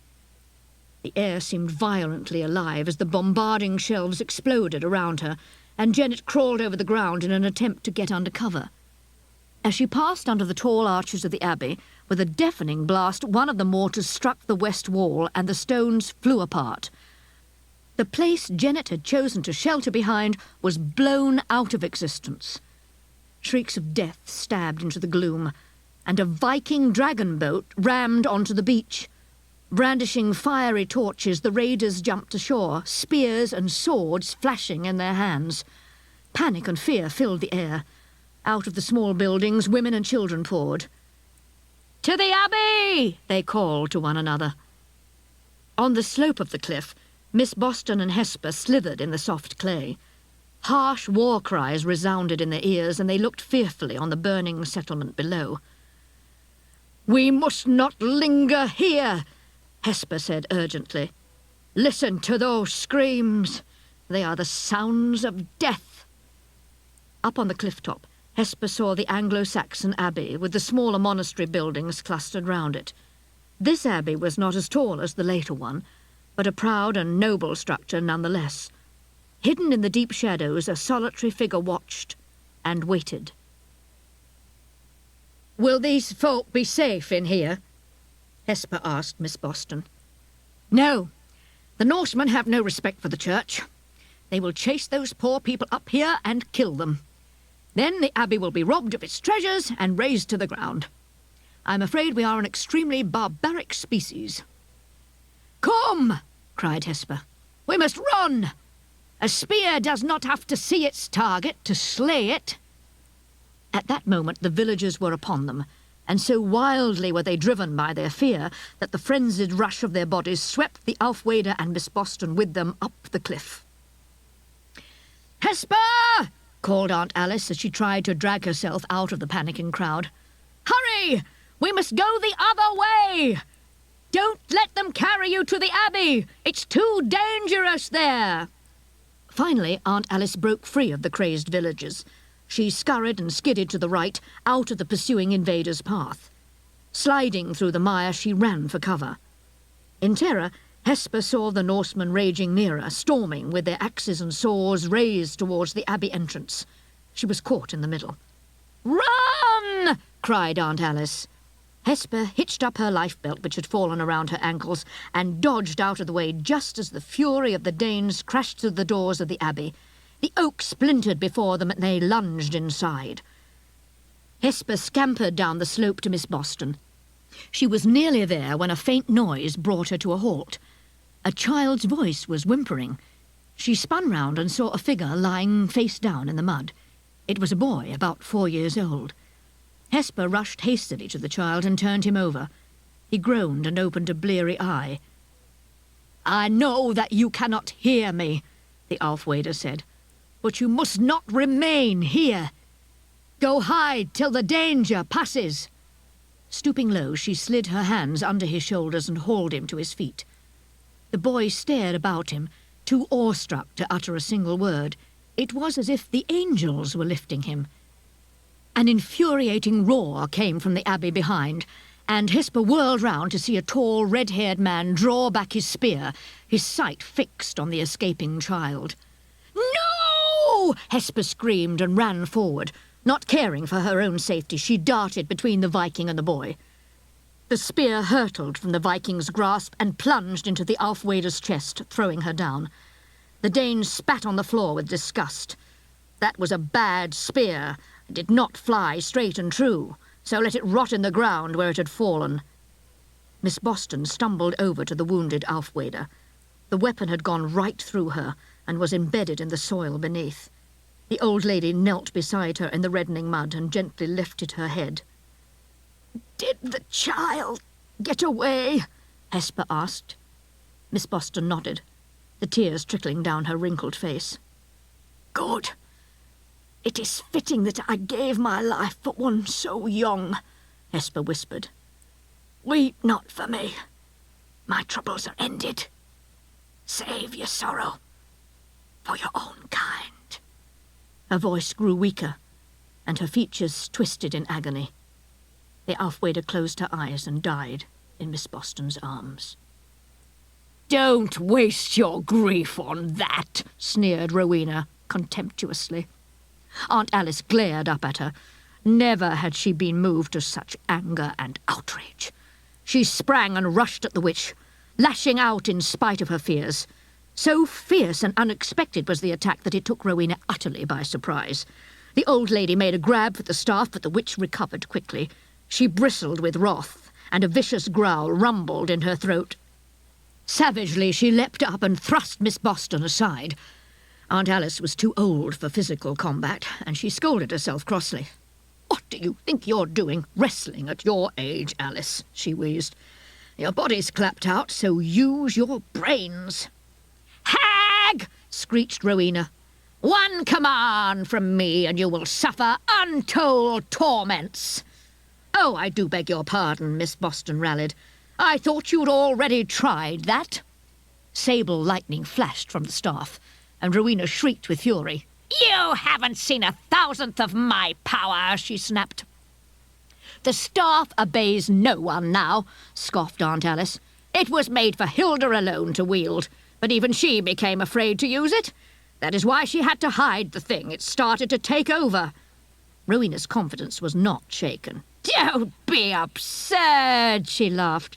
I am in full control. Hilda was weak. She listened too long to the whines of the bishops and abandoned the way of the knight. That is all. Use your head, woman, Aunt Alice said.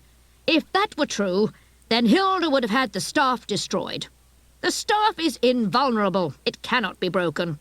It is using you. It needs a human vessel to work through, and you shall be utterly enslaved. The witch rounded on her. Name a time, she demanded. Name a year, a day, if you wish, and you shall see who rules here. Come on, hag, choose. Miss Boston stammered and shuffled backwards. Let me see. Any time, did you say? She counted on her fingers and scratched her woolly head idiotically. 6. Dear me, no, of course not. June 25th. 1830, she said at last. My grandpa's birthday, don't you know? Rowena threw back her head and held the staff high in the air. Hear me, she announced. Show your devotion. Acknowledge my sovereignty. At once the wind died down. The sun slowed and came to rest in the bright blue sky of a hot June afternoon. The hazy images of Whitby slowed down and fused into a solid collection of houses. Then, with the end of the staff, Rowena tapped the ground 3 times and closed her eyes. From the very jaws of death I snatch thee, she muttered. A blaze of purple fire burst over the grass, and out of Whitby's history crashed 3 figures. Ben and Nelda gasped for breath. They were soaked to the skin, and icy seawater dripped from them onto the summer grass. Jennet crouched nearby with her fingers in her ears and her eyes squeezed shut. Miss Boston was overjoyed. She longed to run to them, but her difficult task was not yet finished.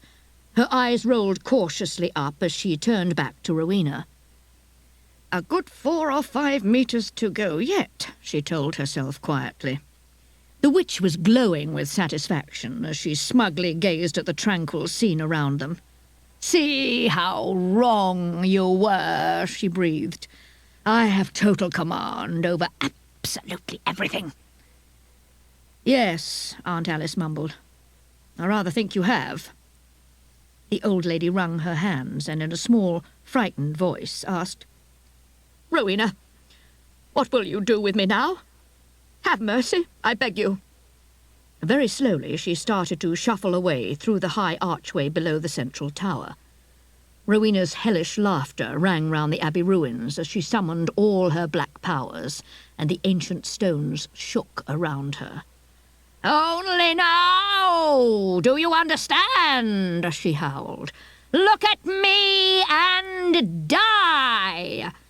Her face was pulled into a dreadful snarl, and the hackles prickled from her neck. The fingers which held the staff twisted into claws, and in a deep, rumbling voice she roared, Your life is over! I'm going to rip you apart!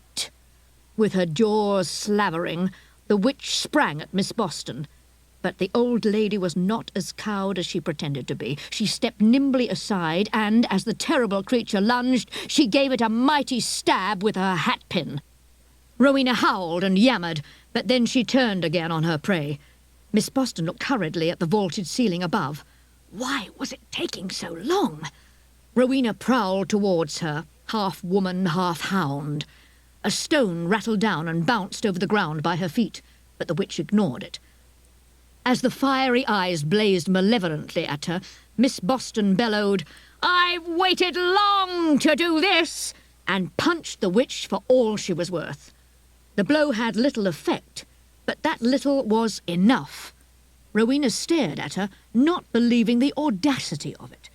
Seizing her one chance, the old lady bolted for the archway. From the structure above there came an ominous crack. The great arches were splitting. Rowena looked up warily, and her burning eyes widened with shock as she realized she had been tricked. In a thundering crash, the great central tower collapsed. A shrill howl pierced the deafening tumult as Rowena Cooper was crushed beneath the tons of falling masonry that toppled and smashed down. Beyond the vast pile of broken stones, the children and Nelda were standing with fearful looks on their faces. Where was Aunt Alice? Jennet and Ben rushed forward, calling her name. "What do you think you are doing?" came a voice. Miss Boston's head popped up from behind a wall, and she peered at the devastation. "I thought you were dead," the boy cried. "Quickly," Miss Boston told them. "We must search through this rubble and find the staff of Hilda. It is our only link with the future. If we don't find it, then we may be stuck in this time for good." Jennet dragged a huge square stone from the pile and sent it rolling onto the dusty grass. "Aunt Alice!" she shouted excitedly. "I think I found it! Look!" She staggered down the side of the heap and stared horrified into the hole. The staff was in the grip of a large black paw. "But that's the hound!" stammered Jennet. "Where's Rowena? What happened to her?" "You're looking at her, dear," Aunt Alice answered mildly. "That was Rowena's true nature." She patted Jennet's arm and stooped down to retrieve the staff herself. The staff came free in her hands, and reverently she held it up. She held the staff before her, but a call from Ben interrupted her concentration. "Look up there!" he cried.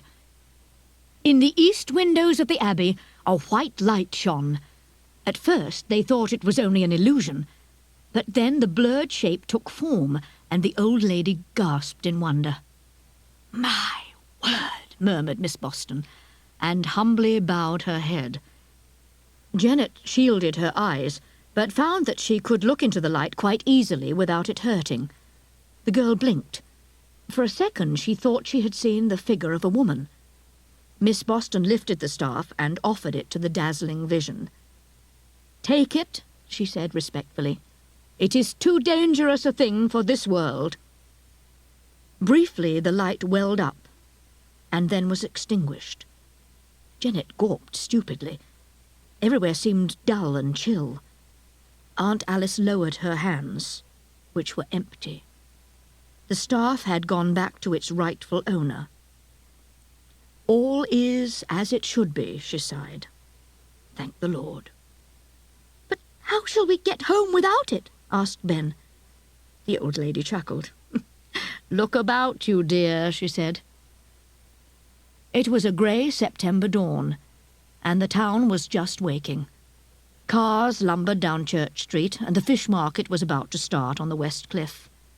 Just another ordinary day in Whitby. Miss Boston wrapped her muddy cloak round the two children, and they wandered slowly out of the abbey grounds. Wearily the three of them passed through the churchyard, and on the 199 steps they found Nelda. The body of her aunt was in her arms, and she huddled close, brushing the sand-coloured hair from Hesper's peaceful face. "What will the fisher folk do now?" asked Jennet. Miss Boston shrugged. "I'm afraid there is no hope for them," she replied sorrowfully. "They are doomed to extinction. Now then, let's get you two tucked into bed." Ben trailed behind them silently. He knew that one day he would have to atone for his failure to lift the curse of the deep ones. And that's the end of the first in the Whitby series.